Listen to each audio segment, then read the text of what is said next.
ವೀಕ್ಷಕರೇ ನಮಸ್ಕಾರ. ಇದರದ ನ್ಯೂಸ್ ಬುಲೆಟಿನ್ಗೆ ಸ್ವಾಗತ. ನಾನು ಅಕ್ಷತಾ ಕಟಗಾವಲ್. ಬಾಗೇಪಲ್ಲಿ ಜನಸ್ಪಂದನ ಕಾರ್ಯಕ್ರಮ ಮಾಡುತ್ತಿರುವುದು ಆಡಂಬರಕ್ಕಾಗಿ ಅಲ್ಲ, ಸರ್ಕಾರದಿಂದ ಬರುವ ಎಲ್ಲಾ ರೀತಿಯ ಸೌಲಭ್ಯಗಳನ್ನು ಆ ಗ್ರಾಮ ಪಂಚಾಯಿತಿ ವ್ಯಾಪ್ತಿಯಲ್ಲಿ ಜನಸಾಮಾನ್ಯರಿಗೆ ತಲುಪಿಸಿ ಮಧ್ಯವರ್ತಿಗಳಿಂದ ತಪ್ಪಿಸಿ ಜನಸಾಮಾನ್ಯರು ಕಚೇರಿಗಳಿಗೆ ಅಲೆಯುವುದನ್ನು ತಪ್ಪಿಸುವುದೇ ಜನಸ್ಪಂದನ ಉದ್ದೇಶ ಎಂದು ಶಾಸಕ ಎಸ್ಎನ್ ಸುಬ್ಬಾರೆಡ್ಡಿ ಹೇಳಿದರು.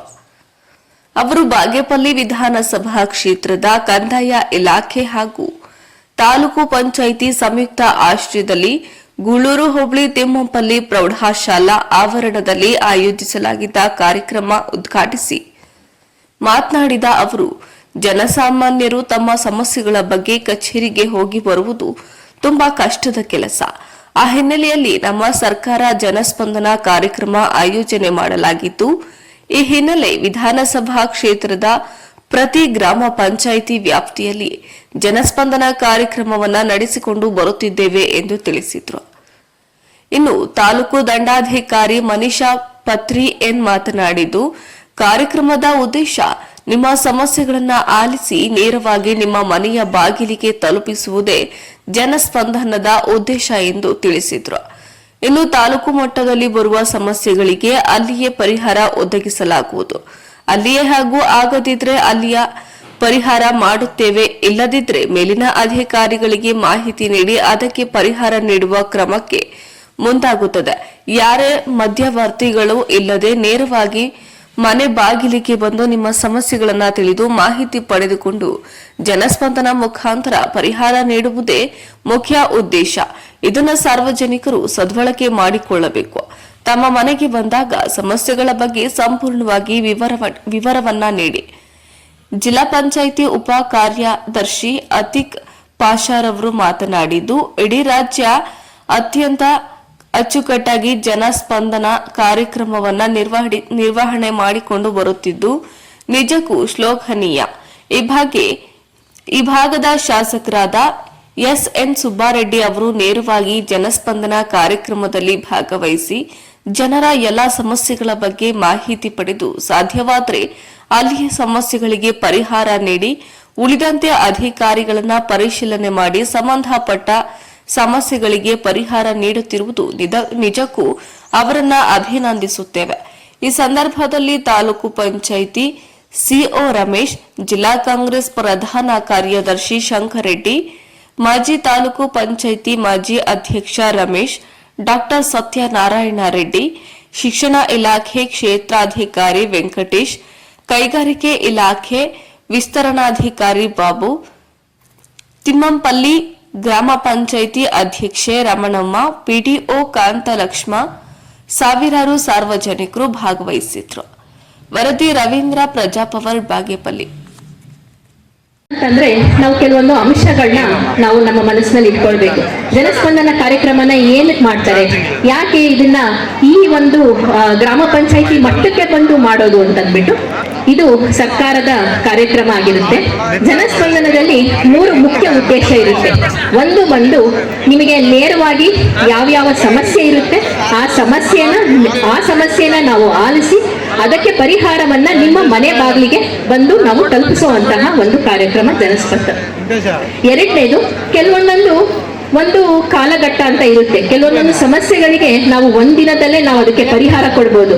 ಕೆಲವೊಂದೊಂದು ಸಮಸ್ಯೆಗಳಿಗೆ ನಮಗೆ 10 ದಿನ ಆಗ್ಬೋದು, 15 ದಿನ ಆಗ್ಬೋದು, ಅಥವಾ ಅದು ಬೇರೆ ಸಕ್ಷಮ ಪ್ರಾಧಿಕಾರಕ್ಕೆ ಹೋಗುತ್ತೆ ಅಂತಂದ್ರೆ ಸ್ವಲ್ಪ ಕಾಲಘಟ್ಟ ಅದಕ್ಕೆ ಬೇಕಾಗುತ್ತೆ, ಸ್ವಲ್ಪ ಟೈಮ್ ಲೈನ್ ಕೊಡ್ಲೇಬೇಕಾಗತ್ತೆ. ಸೊ ಅಂತಹ ಒಂದು ಸಮಸ್ಯೆಗಳು ಯಾವ್ಯಾವು ತ್ವರಿತವಾಗಿ ಬೇಗ ಯಾವ್ಯಾವ್ದು ಸೊಲ್ಯೂಷನ್ ಸಿಗುತ್ತೋ ಅಂತದನ್ನ ನಿಮ್ಮ ಮನೆ ಬಾಗಿಲಿಗೆ ಬಂದು ನಾವು ಕೇಳಿ ಅಂತ ಸಮಸ್ಯೆಗಳನ್ನ ನಾವು ತಗೊಂಡು ಯಾವ್ಯಾವ ನಮ್ಮ ಒಂದು ತಾಲೂಕು ಮಟ್ಟದ ಎಲ್ಲ ಅಧಿಕಾರಿಗಳ ಒಂದು ಕಚೇರಿಗಳಲ್ಲಿ ಯಾವ್ಯಾವಕ್ಕೆ ಸಮಸ್ಯೆಗಳನ್ನ ಪರಿಹಾರ ಸಿಗುತ್ತೋ ಇಮಿಡಿಯೇಟ್ ಆಗಿ ಆ ಪರಿಹಾರ ಒಂದು ಕೊಡ್ತೀವಿ. ಎರಡನೇದು ಬಂದು ಕೆಲವೊಂದೊಂದಕ್ಕೆ ಟೈಮ್ ಬೇಕಾಗುತ್ತೆ ಅಂತ ನಾನು ಆಗ್ಲೇ ಹೇಳ್ತೀನಿ. ಆ ಸಮಯನ ತಗೊಂಡು ಅಟ್ಲೀಸ್ಟ್ ನಾವು ಅದನ್ನ ಮಾಡಕ್ಕಾಗುತ್ತಾ ಅಥವಾ ಮುಂದಿನ ಸಕ್ಷಮ ಪ್ರಾಧಿಕಾರಕ್ಕೆ ನಾವು ಕಳ್ಸಕ್ಕಾಗುತ್ತಾ ಅಂತ ಒಂದು ಪ್ರಪೋಸಲ್ಸ್ ಕೂಡ ನಾವು ರೆಡಿ ಮಾಡಿ ಕಳಿಸ್ಕೊಡ್ತೀವಿ.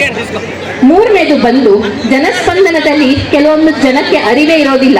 ಸರ್ಕಾರದ ಯಾವ್ಯಾವ ಸೌಲಭ್ಯ ಸಿಗ್ತಿದೆ, ಸರ್ಕಾರದ ಕಡೆಯಿಂದ ನಮಗೆ ಏನೇನು ಅನುಕೂಲ ಆಗ್ತಿದೆ, ಅದನ್ನ ಕೆಲವಷ್ಟು ಜನಕ್ಕೆ ಅದರ ಅರಿವೇ ಇರೋದಿಲ್ಲ. ಸೊ ಈ ಒಂದು ಕಾರ್ಯಕ್ರಮಕ್ಕೆ ನೀವು ಬಂದಾಗ ಒಂದು ನಿಮಗೆ ಪರಿಹಾರ ಸಿಗುತ್ತೆ, ಒಂದು ನಿಮಗೆ ಪರಿಹಾರ ಯಾವಾಗ ನಾವು ಕೊಡ್ಬೋದು ಅನ್ನೋದನ್ನು ಕೂಡ ನಾವು ಹೇಳ್ತೀವಿ. ಅದೇ ರೀತಿ ಇನ್ನ ಇರುವಂತಹ ಬೇರೆ ಇಲಾಖೆಯ ಸೌಲಭ್ಯಗಳು ನೇರವಾಗಿ ನಿಮಗೆ ಯಾವ್ಯಾವ ನಿಮ್ಮ ಮನೆ ಬಾಗಿಲಿಗೆ ಬರುತ್ತೆ ಅಂತ ಒಂದು ಅರಿವು ಬರುತ್ತೆ. ಸೊ ಈ ಅರಿವು ಬರೋದ್ರಿಂದ ಏನಾಗುತ್ತೆ ಅಂತಂದ್ರೆ ಈ ರೀತಿ ನಾವು ಫಂಕ್ಷನ್ ಮಾಡಿದಾಗ ನೀವು ಅಂತ ಒಂದು ಸೌಲಭ್ಯನ ಪಡ್ಕೊಳ್ಬಹುದು. ಮಧ್ಯವರ್ತಿಗಳು ಯಾರಿರ್ತಾರೆ ಅಂತವರಿಗೆ ನಾವು ಕಡಿವಾಣ ಹಾಕ್ಬೋದು. ನೇರವಾಗಿ ಇವತ್ತು ನಮ್ಮ ತಾಲೂಕು ಅಡ್ಮಿನಿಸ್ಟ್ರೇಷನ್ ಇಲ್ಲಿ ಬಂದಿದೆ. ಇನ್ನ ನಾವು ತಿಮ್ಮಪಲ್ಲಿ ಗ್ರಾಮ ಪಂಚಾಯತಿ ಪೂರ್ತಿ ಪ್ರತಿಯೊಂದು ಮನೆಯಲ್ಲೂ ನಾವು ಸಮಸ್ಯೆಗಳನ್ನ ಕೇಳಿದೀವಿ. ಇನ್ನ ಕೆಲವೊಂದೊಂದು ಸಮಸ್ಯೆಗಳನ್ನ ನಾವು ಯಾವ್ದು ಪರಿಹಾರ ಮಾಡಕ್ಕಾಗಿಲ್ವೋ ಅಂತದನ್ನ ನೇರವಾಗಿ ನೀವು ಇವತ್ತು ಅರ್ಜಿ ತಗೊಂಡ್ ಬಂದಿದ್ದೀರಾ. ಅದಕ್ಕೆ ಇಷ್ಟು ಕಾಲಮಿತಿಯೊಳಗಡೆ ನಾವು ಮಾಡ್ಕೊಡಕ್ಕೆ ನಾವು ಪ್ರಯತ್ನ ಪಡ್ತೀವಿ. ಸೊ ಇಷ್ಟನ್ನು ನಾವು ಜನಸ್ಪಂದನ ಕಾರ್ಯಕ್ರಮದಲ್ಲಿ ನಾವು ನೋಡ್ಬೋದು. ఈ తహసీల్దార్ ఇట్లా వ్యక్తి కమ్మి నెల పారాడాల ఈ పొద్దు మీ ఇంటికి వచ్చి డాక్యుమెంట్ తీసుకొని వచ్చి మేము పెన్షన్ రెడీ చేసి పెట్టుకున్నాము ఇప్పుడు ఇచ్చేదాన్ని. మీకు మా రైతులకు తెలుసు.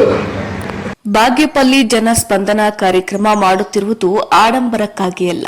ಸರ್ಕಾರದಿಂದ ಬರುವ ಎಲ್ಲಾ ರೀತಿಯ ಸೌಲಭ್ಯಗಳನ್ನು ಆ ಗ್ರಾಮ ಪಂಚಾಯಿತಿ ವ್ಯಾಪ್ತಿಯಲ್ಲಿ ಜನಸಾಮಾನ್ಯರಿಗೆ ತಲುಪಿಸಿ ಮಧ್ಯವರ್ತಿಗಳಿಂದ ತಪ್ಪಿಸಿ ಜನಸಾಮಾನ್ಯರು ಕಚೇರಿಗಳಿಗೆ ಅಲೆಯುವುದನ್ನು ತಪ್ಪಿಸುವುದೇ ಜನಸ್ಪಂದನ ಉದ್ದೇಶ ಎಂದು ಶಾಸಕ ಎಸ್ಎನ್ ಸುಬ್ಬಾರೆಡ್ಡಿ ಹೇಳಿದರು.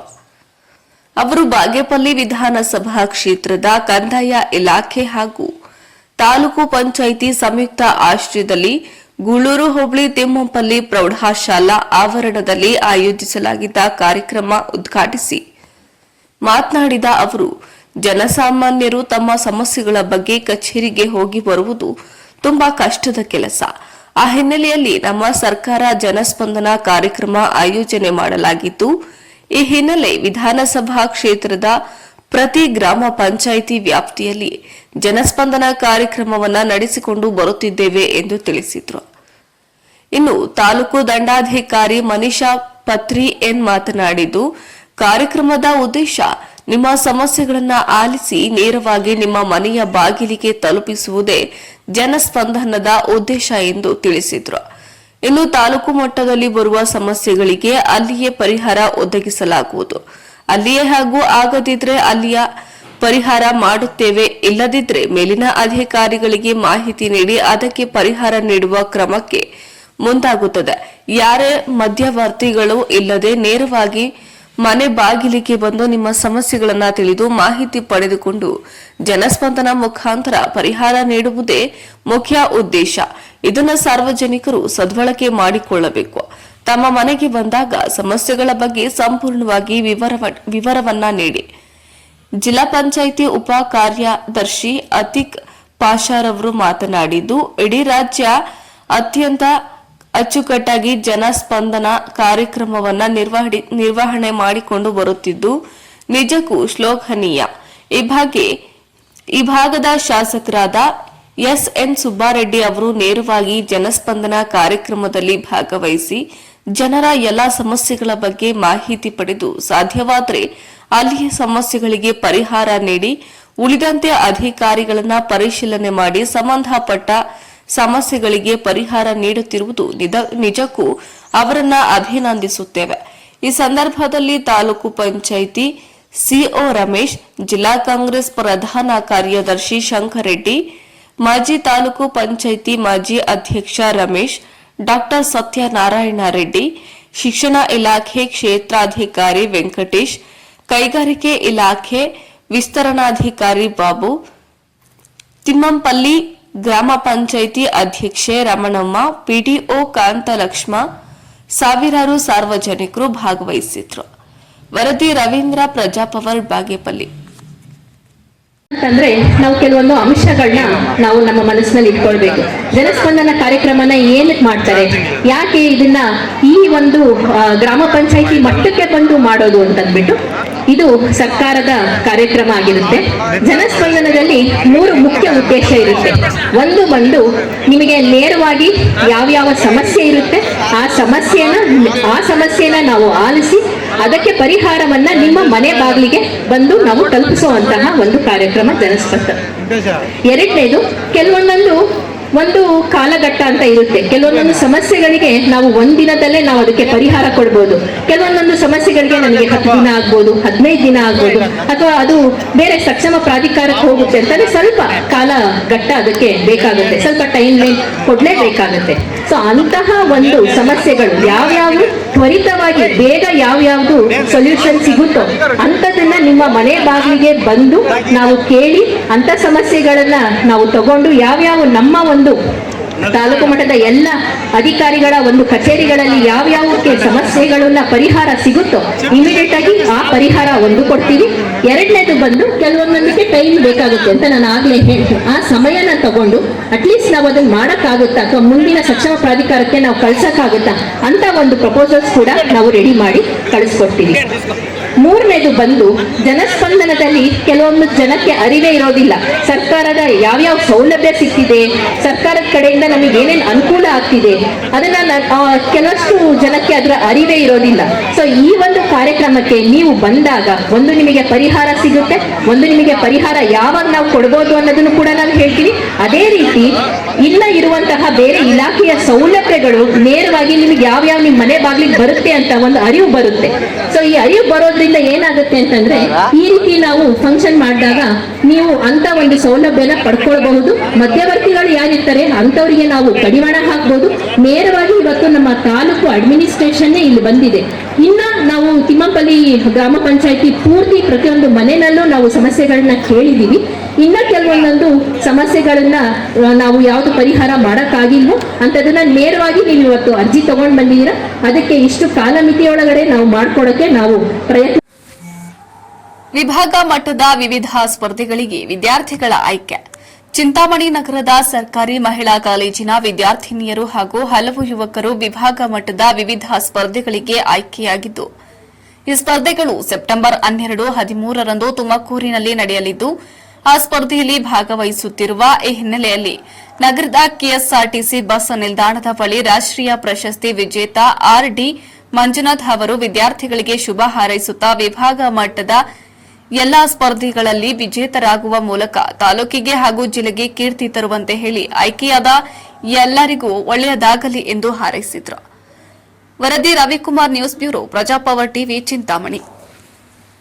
ಎಲ್ಲ ಮಾಧ್ಯಮ ಮಿತ್ರರಿಗೆ ವಂದಿಸುತ್ತಾ ನಮ್ಮ ಚಿಂತಾಮಣಿಯ ಮಹಿಳಾ ಕಾಲೇಜಿನ ಎಲ್ಲ ವಿದ್ಯಾರ್ಥಿಗಳು ವಾಲಿಬಾಲ್ ಮತ್ತು ಟ್ರಿಬಲ್ ಜಂಪ್ ಹಾಗೂ ನಮ್ಮ ಚಿಂತಾಮಣಿಯ ವಿದ್ಯಾರ್ಥಿಗಳು ಮತ್ತು ಯುವಕರು 100 × 100 ಮೀಟರ್ ರನ್ನಿಂಗಲ್ಲಿ ಮತ್ತು 5000 ಮೀಟರ್ ರನ್ನಿಂಗಲ್ಲಿ ಪ್ರಥಮ ಸ್ಥಾನವನ್ನು ಪಡೆದು, ಅದೇ ರೀತಿಯಾಗಿ ಶಾರ್ಟ್ ಪುಟ್ ಮತ್ತು ಡಿಸ್ಕಸ್ಸು, ಅದೇ ರೀತಿಯಾಗಿ ಬಾಲ್ ಬ್ಯಾಡ್ಮಿಂಟನ್ ಮತ್ತು ಮಹಿಳಾ ಬಾಲ್ ಬ್ಯಾಡ್ಮಿಂಟನ್ ಎರಡೂ ಕೂಡ ನಾನು ಪ್ರಥಮ ಸ್ಥಾನ ಪಡೆದು ಇವತ್ತು ತುಮಕೂರಲ್ಲಿ ನಡೀತಾ ಇರತಕ್ಕಂಥ ವಿಭಾಗ ಮಟ್ಟದ ದಸರಾ ಕ್ರೀಡಾಕೂಟದಲ್ಲಿ ನಮ್ಮ ಚಿಂತಾಮಣಿ ತಾಲೂಕಿನ ಎಲ್ಲ ಕ್ರೀಡಾಪಟುಗಳು ಕೂಡ ಭಾಗವಹಿಸಲು ಪ್ರಯಾಣ ಬೆಳೆಸುತ್ತಿದ್ದಾರೆ. ಅವರಿಗೆ ಶುಭವನ್ನು ಕೋರುತ್ತಾ ಹೆಚ್ಚಿನ ರಾಜ್ಯ ಮಟ್ಟದ ಕ್ರೀಡಾಕೂಟದಲ್ಲೂ ಪ್ರಶಸ್ತಿಯನ್ನು ಪಡೆದು ತಾಲೂಕು ಮತ್ತು ಜಿಲ್ಲೆಗೆ ಹೆಸರು ತರಬೇಕಂತ ಈ ಮೂಲಕ ಅವರಿಗೆ ಹಾರೈಸುತ್ತೇನೆ. ಮೈಸೂರು ದಸರಾ ಉದ್ಘಾಟಕರಾಗಿ ಬಾನು ಮುಷ್ತಕ್ರನ್ನು ಆಯ್ಕೆ ಮಾಡಿದ ರಾಜ್ಯ ಸರ್ಕಾರದ ನಡೆಯನ್ನು ಖಂಡಿಸಿ ಬೀದಿಗಿಳಿದ ವಿವಿಧ ಹಿಂದೂಪರ ಸಂಘಟನೆಗಳು ಪ್ರತಿಭಟನೆ ನಡೆಸಿ ಆಕ್ರೋಶ ವ್ಯಕ್ತಪಡಿಸಿದರು. ಜಯ ಭೀಮ ಯುವ ಸಂಘಟನೆ, ವಿವಿಧ ಹಿಂದೂಪರ ಸಂಘಟನೆಗಳ ಒಕ್ಕೂಟ, ಭಗತ್ ಸಿಂಗ್ ಸೇವಾ ಸಂಘಟನೆಗಳ ನೇತೃತ್ವದಲ್ಲಿ ನಗರದ ಅಂಬೇಡ್ಕರ್ ಸರ್ಕಲ್ನಿಂದ ಮಿನಿ ವಿಧಾನಸೌಧದವರೆಗೂ ಪ್ರತಿಭಟನೆ ನಡೆಸಿ ರಾಜ್ಯ ಸರ್ಕಾರದ ವಿರುದ್ಧ ಧಿಕ್ಕಾರ ಕೂಗಿ ಆಕ್ರೋಶ ಹೊರಹಾಕಿದರು. ರಾಜ್ಯ ಸರ್ಕಾರ ಅಧಿಕಾರಕ್ಕೆ ಬಂದಾಗಿನಿಂದ ಹಿಂದೂ ವಿರೋಧಿ ನೀತಿ ಅನುಸರಿಸುತ್ತಾ ಬಂದಿದೆ. ತಮ್ಮ ತುಷ್ಟೀಕರಣ ನೀತಿ ರಾಜ್ಯದಲ್ಲಿ ಮಿತಿ ಮೀರಿದೆ. ಕನ್ನಡ ಧ್ವಜ ಭಾಷೆ ವಿರುದ್ಧದ ಬಾನು ಮುಷ್ತಕ್ ಅವರನ್ನು ದಸರಾ ಉದ್ಘಾಟಕ್ಕೆ ಆಹ್ವಾನಿಸಿದ್ದು ಎಷ್ಟು ಸರಿ? ಈಗ ಹಿಂದೂ ಧರ್ಮದ ಆರಾಧ್ಯ ದೈವ ಚಾಮುಂಡೇಶ್ವರಿ ದಸರಾ ಉದ್ಘಾಟನೆ ಬಾನು ಮುಸ್ತಕ್ ಆಹ್ವಾನಿಸಿದ್ದಾರೆ. ಬಕರ್ ಪ್ರಶಸ್ತಿ ಪಡೆದಿದ್ದಾರೆ ಎಂಬ ವಿಷಯವೊಂದನ್ನು ಇಟ್ಟುಕೊಂಡು ಕನ್ನಡ ವಿರೋಧಿ ಮುಷ್ತಕ್ ಆಹ್ವಾನ ಸರಿಯಲ್ಲ. ಈ ಕೂಡಲೇ ಮೈಸೂರು ದಸರಾ ಉದ್ಘಾಟನೆಯಿಂದ ಬಾನು ಮುಷ್ತಕ್ ಅವರನ್ನು ಸರ್ಕಾರ ಹಿಂಪಡೆಯಬೇಕು. ಮಹಿಳೆಯರನ್ನೇ ದಸರಾ ಉದ್ಘಾಟಕರಾಗಿ ಆಹ್ವಾನ ಉದ್ದೇಶವಿದ್ದರೆ ಆಪರೇಷನ್ ಸಿಂಧೂರ ಯಶಸ್ವಿಗೆ ಕಾರಣರಾದ ಸೋಫಿಯಾ ಖುರೇಶಿ, ಮಹಿಳಾ ಆಯೋಗದ ಅಧ್ಯಕ್ಷೆ ನಾಗಲಕ್ಷ್ಮಿ ಚೌಧರಿ ಸೇರಿದಂತೆ ಅನೇಕ ಮಹಿಳೆಯರಿದ್ದಾರೆ. ಅವರನ್ನು ಆಹ್ವಾನಿಸಿ ಎಂದು ಆಗ್ರಹಿಸಿದರು. ಇನ್ನು ಒಂದು ವೇಳೆ ಸರ್ಕಾರ ತನ್ನ ನಿರ್ಧಾರ ಬದಲಿಸದಿದ್ದರೆ ಉಗ್ರ ಹೋರಾಟ ಮಾಡುವುದಾಗಿ ಸರ್ಕಾರಕ್ಕೆ ಎಚ್ಚರಿಕೆ ನೀಡಿದರು. ವರದಿ ಸಂತೋಷ ಮೇದಾರ, ಹುಬ್ಬಳ್ಳಿ.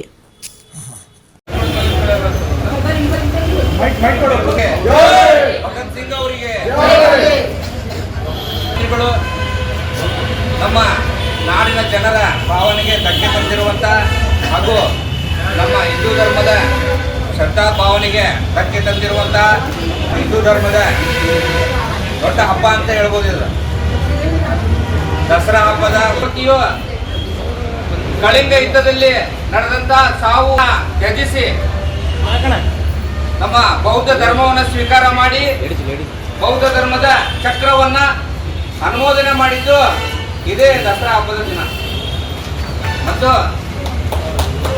ನಮ್ಮ ರಾಷ್ಟ್ರೀಯ ಧರ್ಮದ ಚಕ್ರ ಅಶೋಕ ಚಕ್ರವನ್ನ ಅನುಮೋದನೆ ಮಾಡಿದಂತ ಸಂವಿಧಾನ ಶಿಲ್ಪಿ ಬಾಬಾ ಸಾಹೇಬ್ ಅಂಬೇಡ್ಕರ್ ಅವರು 5 ಲಕ್ಷ ಅನುಯಾಯಿಯೊಂದಿಗೆ ನಾಗ್ಪುರದಲ್ಲಿ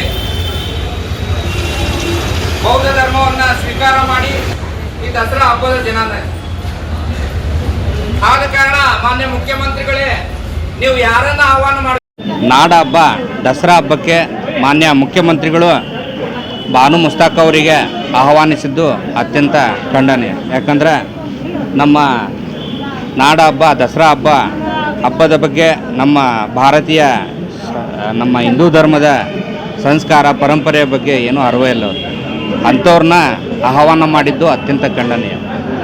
2298 ಇಸ್ವಿಯಲ್ಲಿ ಸಾಮ್ರಾಟ್ ಅಶೋಕ ಚಕ್ರವರ್ತಿಯು ತಮ್ಮ ಶಸ್ತ್ರಾಸ್ತ್ರಗಳನ್ನು ತ್ಯಜಿಸಿ ಬೌದ್ಧ ಧರ್ಮವನ್ನು ಸ್ವೀಕಾರ ಮಾಡಿ ಬೌದ್ಧ ಧರ್ಮದ ಚಕ್ರವನ್ನು ಅನುಮೋದನೆ ಮಾಡಿದ ದಿನವೂ ಕೂಡ ಈ ದಸರಾ ಹಬ್ಬದ ದಿನವೇ ಆಗಿದೆ. ನಮ್ಮ ದೇಶದ ರಾಷ್ಟ್ರ ಧ್ವಜದ ಮಧ್ಯೆ ಬೌದ್ಧ ಧರ್ಮದ ಚಕ್ರ ಅಶೋಕ ಚಕ್ರವನ್ನು ಅನುಮೋದನೆ ಮಾಡಿದಂಥ ಸಂವಿಧಾನ ಶಿಲ್ಪಿ ಬಾಬಾ ಸಾಹೇಬ್ ಅಂಬೇಡ್ಕರ್ ಅವರ ಕನಸನ್ನು ನನಸು ಮಾಡಲಿಕ್ಕೆ ಹೊರಟಿರುವಂಥ ಮಹಿಳಾ ಆಯೋಗದ ಲಕ್ಷ್ಮೀ ಚೌಧರಿ ಅವರನ್ನು ಈ ಒಂದು ದಸರಾ ಹಬ್ಬದ ಉದ್ಘಾಟನೆಗೆ ಆಹ್ವಾನ ಮಾಡಬೇಕೀಗ. ಯಾಕಂದ್ರೆ ಎಲ್ಲ ನೊಂದ ಮಹಿಳೆಯರಿಗೆ ಲಕ್ಷ್ಮೀ ಚೌಧರಿ ಅವರು ನಾಗಲಕ್ಷ್ಮಿ ಚೌಧರಿ ಅವರು ಎಲ್ಲ ನೊಂದ ಮಹಿಳೆಯರಿಗೆ ಆರ್ಥಿಕವಾಗಿ ಸುಧಾರಣೆ ಮಾಡ್ತಾ ಹೊಂಟಿದ್ದಾರೆ. ಆಮೇಲೆ ದಲಿತ ಕೇರಿಗಳನ್ನು ಸುಧಾರಣೆ ಮಾಡ್ತಾ ಹೊಂಟಿದ್ದಾರೆ. ಅಂಥವ್ರನ್ನ ಆಹ್ವಾನ ಮಾಡೋದು ಬಿಟ್ಟು ಇಂಥ ಒಂದು ನಮ್ಮ ಹಿಂದೂ ಧರ್ಮದ ಪರಂಪರೆಗೆ ವಿರುದ್ಧವಾಗಿ ಮಾತಾಡಿದಂಥ ಈ ಬಾನು ಮುಸ್ತಾಕ್ ಅವರನ್ನು ಆಹ್ವಾನ ಮಾಡಿದ್ದು ಅತ್ಯಂತ ಖಂಡನೀಯ ಅಂತಂದು ನಾವು ಹೇಳ್ತೇವೆ. ಈಗ ರಾಜ್ಯ ಸರ್ಕಾರ ಈ ನಿರ್ಧಾರದಿಂದ ಹಿಂದೆ ಸರಿಯಾಗಿಲ್ಲ ಅಂತ ಹೇಳ್ತದೆ. ನೀವೇನು ಮುಂದಿನ ನಡೆ ನಿಮ್ಮದು? ನಾವು ಮಾನ್ಯ ಮುಖ್ಯಮಂತ್ರಿಗಳಿಗೆ ಏನು ಆಗ್ರಹ ಮಾಡ್ತೀವಿ ಅಂತಂದ್ರೆ, ನೀವು ಅಕಸ್ಮಾತಾಗಿ ನಿಮ್ಮ ಆಟನ ಬಿಡಲಿಲ್ಲ ಅಂತಂದ್ರೆ ರಾಜ್ಯಾದ್ಯಂತ ಜೈ ಭೀಮ್ ಯುವ ಸಂಘದ ವತಿಯಿಂದ ನಾವು ಉಗ್ರವಾದ ಹೋರಾಟ ಮಾಡಲಿಕ್ಕೆ ಸಿದ್ಧ ಆಗ್ತೇವೆ ಅಂತೇಳಿ ಈ ಮುಖಾಂತರ ಹೇಳ್ತೇವೆ. ವಿಶ್ವವಿಖ್ಯಾತ ನಾಡಹಬ್ಬ ದಸರಾ ಉದ್ಘಾಟನೆಗೆ ಬಾನು ಮುಸ್ತಾಕ್ ಅವರನ್ನು ಆಹ್ವಾನಿಸಿದ್ದಕ್ಕಾಗಿ ನಾವು ಪ್ರತಿಭಟನೆ ಮಾಡ್ತಾ ಇದ್ದೀವಿ. ಯಾಕಂತಂದರೆ ಅವರು ಬರೆದಂಥ ಮೂಲ ಕನ್ನಡ ಕೃತಿಗೆ ಪ್ರಶಸ್ತಿ ಬೂಕರ್ ಬಂದಿಲ್ಲ, ಒಂದನೇದು. ಎರಡನೇದು, ಅದನ್ನು ತರ್ಜುಮೆ ಮಾಡಿದ್ದಾರೆ ಯಾವ ಭಾಷೆಗೆ? ಇಂಗ್ಲೀಷ್ ಭಾಷೆಗೆ. ಹಾಗಾದರೆ ವಿದೇಶಿ ಭಾಷೆಯನ್ನು ತಾವು ಪ್ರೋತ್ಸಾಹಿಸ್ತೀರಾ? ಒಂದನೇದು.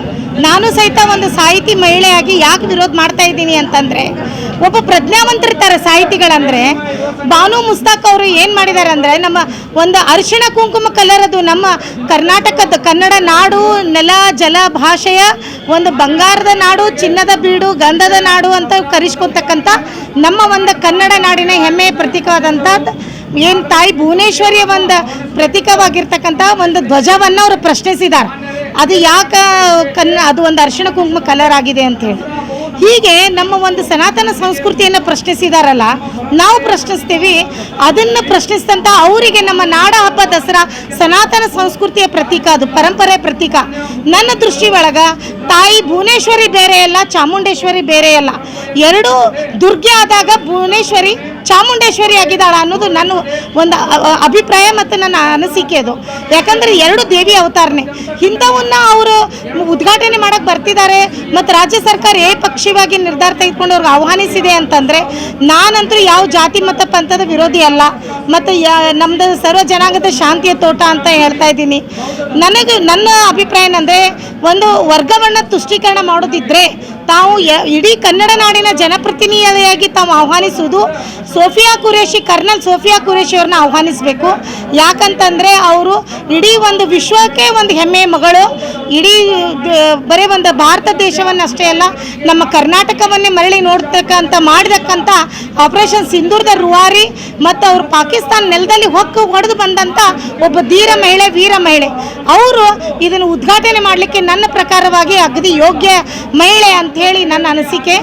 ಸರ್ಕಾರ ಈ ನಡೆಯನ್ನು ತಗೊಳ್ಳದೆ ನಿಮ್ಮದು ಹೋರಾಟ ಯಾವ ರೀತಿ ಸರ್? ನಾನು ಹೇಳ್ತಾ ಇದ್ದೀನಿ, ಈಗ ಒಂದು ರಾಜಾಗ ನಾವು ಏನು ಹೇಳ್ತೀವಿ, ರಾಜ ಪ್ರತ್ಯಕ್ಷ ದೇವತಾ ಅಂತ. ಒಂದು ಸರ್ಕಾರ ಇದೆ ಅಂದರೆ ಅದಕ್ಕೆ ನಾವು ಸಲಾಮ್ ಮಾಡಬೇಕು. ಅದು ಜನಾದೇಶ ಮ್ಯಾಂಡೇಟ್ ಮೇಲೆ ಆಗಿರುತ್ತೆ. ನಾನು ರಾಜ್ಯ ಸರ್ಕಾರದ ವಿರೋಧಿನೂ ಅಲ್ಲ, ನನ್ನ ಸ್ಪಷ್ಟ ಅಭಿಪ್ರಾಯ ಅಂದರೆ. ಬಟ್ ಅವರು ಮುಸ್ತಾಕ್ ಅವರು ಸಾರ್ವಜನಿಕವಾಗಿ ಕ್ಷಮೆ ಯಾಚಿಸಿ ಇದನ್ನೇನು ನಮ್ಮ ಬಾವುಟವನ್ನು ಪ್ರಶ್ನಿಸಿದಾರಲ್ಲ, ಅವರು ಸಾರ್ವಜನಿಕವಾಗಿ ಕ್ಷಮೆ ಯಾಚಿಸ್ಬೇಕು. ಆಮೇಲೆ ಆಹ್ವಾನ ಮಾಡೋದೇ ಇದ್ದರೂ ಮುಸ್ಲಿಂ ಕೋಟಾನೇ ಇತ್ತಂದರೆ ಮಾನ್ಯ ಸಿದ್ದರಾಮಯ್ಯ ಸಾಹೇಬರು ನಮ್ಮ ಕರ್ನಲ್ ಸೋಫಿಯಾ ಖುರೇಶಿ ಅವ್ರನ್ನ ಆಹ್ವಾನಿಸಬೇಕು. ಇದು ನನ್ನ ಅಭಿಪ್ರಾಯ sir. Doctor Suvarnalatha, advocate, Shikshana Siri, Suvarnalatha ಗದಿಗೆಪ್ಪಗೌಡರು, founder, president and principal, Vidyaniketana education institution, Hubli. Thank you. ರಾಜ್ಯ ಮಟ್ಟದ ಉತ್ತಮ ಪ್ರಾಂಶುಪಾಲ ಪ್ರಶಸ್ತಿ ಪುರಸ್ಕೃತ ಆನಂದ್ ಎಸ್ ಕೋಳಿ ಇವರ ಅಭಿನಂದನಾ ಸಮಾರಂಭ. ಚಿಕ್ಕೋಡಿ ತಾಲೂಕಿನ ಮಜಲಟಿ ಗ್ರಾಮದ ಸರ್ಕಾರಿ ಪದವಿ ಪೂರ್ವ ಕಾಲೇಜಿನಲ್ಲಿ ನಡೆದ ಅಭಿನಂದನಾ ಸಮಾರಂಭವನ್ನು ಸಸಿಗೆ ನೀರು ಹಾಕುವುದರ ಮೂಲಕ ಕಾರ್ಯಕ್ರಮಕ್ಕೆ ಚಾಲನೆ ನೀಡಿದರು. ನಂತರ ಕಾರ್ಯಕ್ರಮ ಉದ್ದೇಶಿಸಿ ಮಾತನಾಡಿದ ಪ್ರಾಚಾರ್ಯ ಆನಂದ ಕೋಳಿಯವರು, ನನಗೆ ಲಭಿಸಿದ ಈ ಪ್ರಶಸ್ತಿಯನ್ನು ಮೊಟ್ಟಮೊದಲು ದಿವಂಗತ ಬಿಆರ್ ಸಂಗಪ್ಪಗೋಳ ಅವರಿಗೆ ಅರ್ಪಿಸುತ್ತೇನೆ ಹಾಗೂ ಇದು ನನ್ನ ಉಪನ್ಯಾಸಕ ಬಳಗಕ್ಕೆ, ಬೋಧಕೇತರ ಸಿಬ್ಬಂದಿಗೆ, ಗ್ರಾಮಸ್ಥರಿಗೆ, ಕಾಲೇಜು ಸುಧಾರಣಾ ಸಮಿತಿ ಹಾಗೂ ವಿದ್ಯಾರ್ಥಿಗಳಿಗೆ ಸಂದ ಗೌರವವಾಗಿದೆ. ನನಗೆ ದೊರೆತ ಈ ರಾಜ್ಯ ಮಟ್ಟದ ಉತ್ತಮ ಪ್ರಾಂಶುಪಾಲ ಪ್ರಶಸ್ತಿ ಸಂತೃಪ್ತಿ ತಂದಿದೆ ಎಂದು ಆನಂದ ಕೋಳಿ ಹೇಳಿದರು. ಇದೇ ಸಂದರ್ಭದಲ್ಲಿ ರಾಜ್ಯ ಮಟ್ಟದ ಉತ್ತಮ ಪ್ರಾಚಾರ್ಯ ಪ್ರಶಸ್ತಿ ಪಡೆದ ಆನಂದ ಕೋಳಿ, ರಾಜ್ಯ ಮಟ್ಟದ ರ್ಯಾಂಕ್ ವಿಜೇತ ವಿದ್ಯಾರ್ಥಿನಿ ಕಾವೇರಿ ಮಲ್ಲಾಪುರೆ ಹಾಗೂ ಪದೋನ್ನತಿ ಹೊಂದಿದ್ದ ಪ್ರಾಚಾರ್ಯ ಡಿಎಸ್ ಕೌಲಾಪುರ ಅವರನ್ನು ವೇದಿಕೆ ಮೇಲೆ ಸನ್ಮಾನಿಸಿ ಗೌರವಿಸಲಾಯಿತು. ಈ ಸಂದರ್ಭದಲ್ಲಿ ಪದವಿ ಪೂರ್ವ ಕಾಲೇಜಿನ ಪ್ರಾಚಾರ್ಯ ವಿವಿ ಕೊಳದೂರ, ಬಿಆರ್ ಸಂಗಪ್ಪಗೋಳ, ಸಮೂಹ ಸಂಸ್ಥೆಗಳ ಅಧ್ಯಕ್ಷರಾದ ರುದ್ರಪ್ಪ ಸಂಗಪ್ಪಗೋಳ, ಸಾಹಿತಿ SY Hanji, MD Chougala, Ravindra Kagale, HS Takkanavar, SG Nagarale, TM Makanadhar ತಮ್ಮ ಅನಿಸಿಕೆಗಳನ್ನು ಹಂಚಿಕೊಂಡರು. ಈ ಸಂದರ್ಭದಲ್ಲಿ ನಿವೃತ್ತ ಮುಖ್ಯೋಪಾಧ್ಯಾಯರಾದ ಕೆಎಸ್ ಒಡೆಯರ, ನಿವೃತ್ತ ಪ್ರಾಂಶುಪಾಲ ಬಿಡಿ ಚೌಗಲೆ, ಎಸ್ಎಸ್ ದಂಗ, ಗ್ರಾಮ ಪಂಚಾಯತ್ ಅಧ್ಯಕ್ಷರಾದ ಪದ್ಮಜ ಸನದಿ ಹಾಗೂ ಸರ್ವ ಸದಸ್ಯರು, ಉಪ ಪ್ರಾಚಾರ್ಯ ಪಿಜಿ ತಂಗಡಿ, ರಾಜು ನಾಯಕ, ಪಿಕೆಪಿಎಸ್ ಅಧ್ಯಕ್ಷರಾದ ಅಪ್ಪಸಾಹೇಬ ಸನದಿ, ಹಳೆಯ ವಿದ್ಯಾರ್ಥಿ ಸಂಘದ ಸಂಜಯ ಪಾಟೀಲ, ಶಿಕ್ಷಕರ ಸಂಘದ ಅಧ್ಯಕ್ಷ ವಿಶ್ವನಾಥ ದೊಮ್ಮಾಳ, ಎಸ್ಎಸ್ ಯಶವಂತ, ಶ್ರೀಧರ ಪಾಟೀಲ, ಮಹದೇವ ತಳವಾರ ಹಾಗೂ ಕಾಲೇಜಿನ ಬೋಧಕ ಬೋಧಕೇತರ ಸಿಬ್ಬಂದಿ, ಗ್ರಾಮದ ಎಲ್ಲ ಗ್ರಾಮಸ್ಥರು ಹಾಗೂ ಯುವಕರು ಉಪಸ್ಥಿತರಿದ್ದರು. 3.5 ತಾಸಿನವರೆಗೆ ನನಗನ್ನಿಸ್ತಾ ಇದೆ, ನಾನು 1,000 ಸತ್ಕಾರ ಸಮಾರಂಭದೊಳಗೆ ಪಾಲ್ಗೊಂಡಿದ್ದೇನೆ. ಆದ್ರೆ ಇಂಥ ಸುದೀರ್ಘವಾದಂಥ ಸತ್ಕಾರ ಸಮಾರಂಭ ನಾ ಎಲ್ಲಿಯೂ ನೋಡಿಲ್ಲ. ಇದು ಯಾಕೆ ಇಲ್ಲಿಗೆ ಇಷ್ಟೊಂದು ವೈಭವದಿಂದ ಕೂಡಿದೆ ಅಂತ ಕೇಳಿದ್ರೆ, ನಿಮ್ಮ ಆತ್ಮದೊಳಗ, ನಿಮ್ಮ ಮನಸ್ಸಿನೊಳಗ ಆನಂದ್ ಸರ್, ಕೋಳಿ ಸರ್ ಅವರು ಆಸೀನರಾಗಿದ್ದಾರೆ. ಬಹುಶಃ ಆ ದೃಷ್ಟಿ ಒಳಗ ನೀವೆಲ್ಲ ಅವರಿಗೆ ಸತ್ಕಾರವನ್ನ ಮಾಡಿದ್ದೀರಿ. ಆಮೇಲೆ ಸುಮಾರು 20-25 ಜನ, ನನಗನ್ನಿಸ್ತಾ ಸುಮಾರು 20 ಜನ ಮಾತಾಡಿದ್ದಾರೆ. ಆ ಮಾತಾಡಿದ್ರ ವೈವಿಧ್ಯತೆ, ಅವರು ಯಾವ ಯಾವ ವಿಷಯಗಳನ್ನು ಕುರಿತು ಮಾತಾಡಿದ್ರು. ಬಹುಶಃ ಈ ಬಿರುಗಾಳಿ ಬಂದು ಅಡಮಳಿ ಬರ್ತದ ನೋಡ್ರಿ, ಅಡಮಳಿ ಬಂದ ರೀತಿ ಒಳಗ ಇವಾಗ ಬಹಳಷ್ಟು ಕೆಲವೊಂದು ಏನೋ ಹೋಗ್ಬತ್ನೆ ಆಕ್ಸಿಡೆಂಟ್ ಆಯ್ತು, ಇನ್ನೊಂದು ಆಕ್ಸಿಡೆಂಟ್ ಆಯ್ತು, ಆದ್ರೂ ಆಕ್ಸಿಡೆಂಟ್ ಇನ್ನೂ ಆ ವಿದ್ಯಾರ್ಥಿನಿ ಇನ್ನೂ ಕ್ಯೂರ್ ಆಗಿಲ್ಲ. ಆದ್ರೂ ಆ ವಿದ್ಯಾರ್ಥಿನಿ ಮನೆಗೆ ಒಂದು 5-6 ಸಲ ಹೋಗಿ ಬಂದ್ರು, ವಿಚಾರ ಮಾಡ್ಕೊಂಡು. ಎಷ್ಟು ತಾಳ್ಮೆ! ಈ ತಾಳ್ಮೆಯಿಂದ ಇವತ್ತು ಈ ಸಂಸ್ಥೆಗಳೆಲ್ಲ ಈ ರೀತಿ ಮುಂದುವರಿತಾವು. ಇದು ನನ್ನ ಒಂದು ವಿಚಾರಪ್ಪ ಅಂದ್ರೆ ಅವ್ರಿಗೇನು ತಾಳ್ಮೆ ಐತಿ, ಅವ್ರಿಗೇನು ವಿಚಾರಗಳು, ಅವ್ರಿಗೇನು ಒಂದು ಪಾಸಿಟಿವ್ ವಿಚಾರಗಳು, ಧನಾತ್ಮಕ ವಿಚಾರಗಳು, ಆ ವಿಚಾರಗಳು ನಿಮ್ಮಲ್ಲಿ ಹಿಂಗ ಅವ್ರು ನಮಗೂ ಬರಲಿ, ಮುಂದಿನ ಪೀಳಿಗೆಯೂ ಬರಲಿ. ಮುಂದೊಂದು ಕೆಲವೇ ದಿನಗಳಲ್ಲಿ ಒಂದು 10,000 ಸ್ಟ್ರೆಂತ್ ರಾಷ್ಟ್ರ ಮಟ್ಟದಲ್ಲಿ ಇವತ್ತು ನಮ್ಮ ಶಿಕ್ಷಣ ಸಂಸ್ಥೆ ನಂಬರ್ 1 ಅನಿಸ್ಕೋಬೇಕು. ಅದು ನನ್ನ ಆಸೆ. ನೀವೆಲ್ಲ ಈಡೇರಿಸ್ತೀನಿ ಅಂತ ತಿಳ್ಕೊಂಡ ಬರ್ಬೇಕು ಅಂತ ಹೇಳಿ ಕನಸು ಕಂಡು ಮಾಸ್ತರು ಪ್ರೋತ್ಸಾಹ ಕೊಟ್ಟು, ಹುಡುಗರು ಪ್ರೋತ್ಸಾಹ ಕೊಟ್ಟು ಭಾಳ ಪ್ರಯತ್ನ ಮಾಡಿದ್ರು. ಅವರಿದ್ದಾಗೂ ಸ್ಟೇಟ್ ಲೆವೆಲ್ ಪ್ರಶಸ್ತಿ ನಮ್ಮ ಕೊಳದೂರು ಸರ್ ಅವ್ರಿಗೆ ಬಂದಿತ್ತು, ಸಮಾನ ಪಟ್ಟಿದ್ರು. ಆದರೂ ಅವ್ರಿಗೆ ಇನ್ನೂ ಇತ್ತು ಆ ಕನಸ. ಇವತ್ತು ನೆನಸಾಗೈತಿ. ಅವ್ರ ಆತ್ಮಕ್ಕೆ ಇವತ್ತು ಶಾಂತಿ ದೊರಕೈತಿ ನಿಮ್ಮೆಲ್ಲ ಆಶೀರ್ವಾದದಿಂದ. ಯಾಕಪ್ಪ ಅಂದ್ರೆ ಇವತ್ತು ರಾಜ್ಯಕ್ಕೆ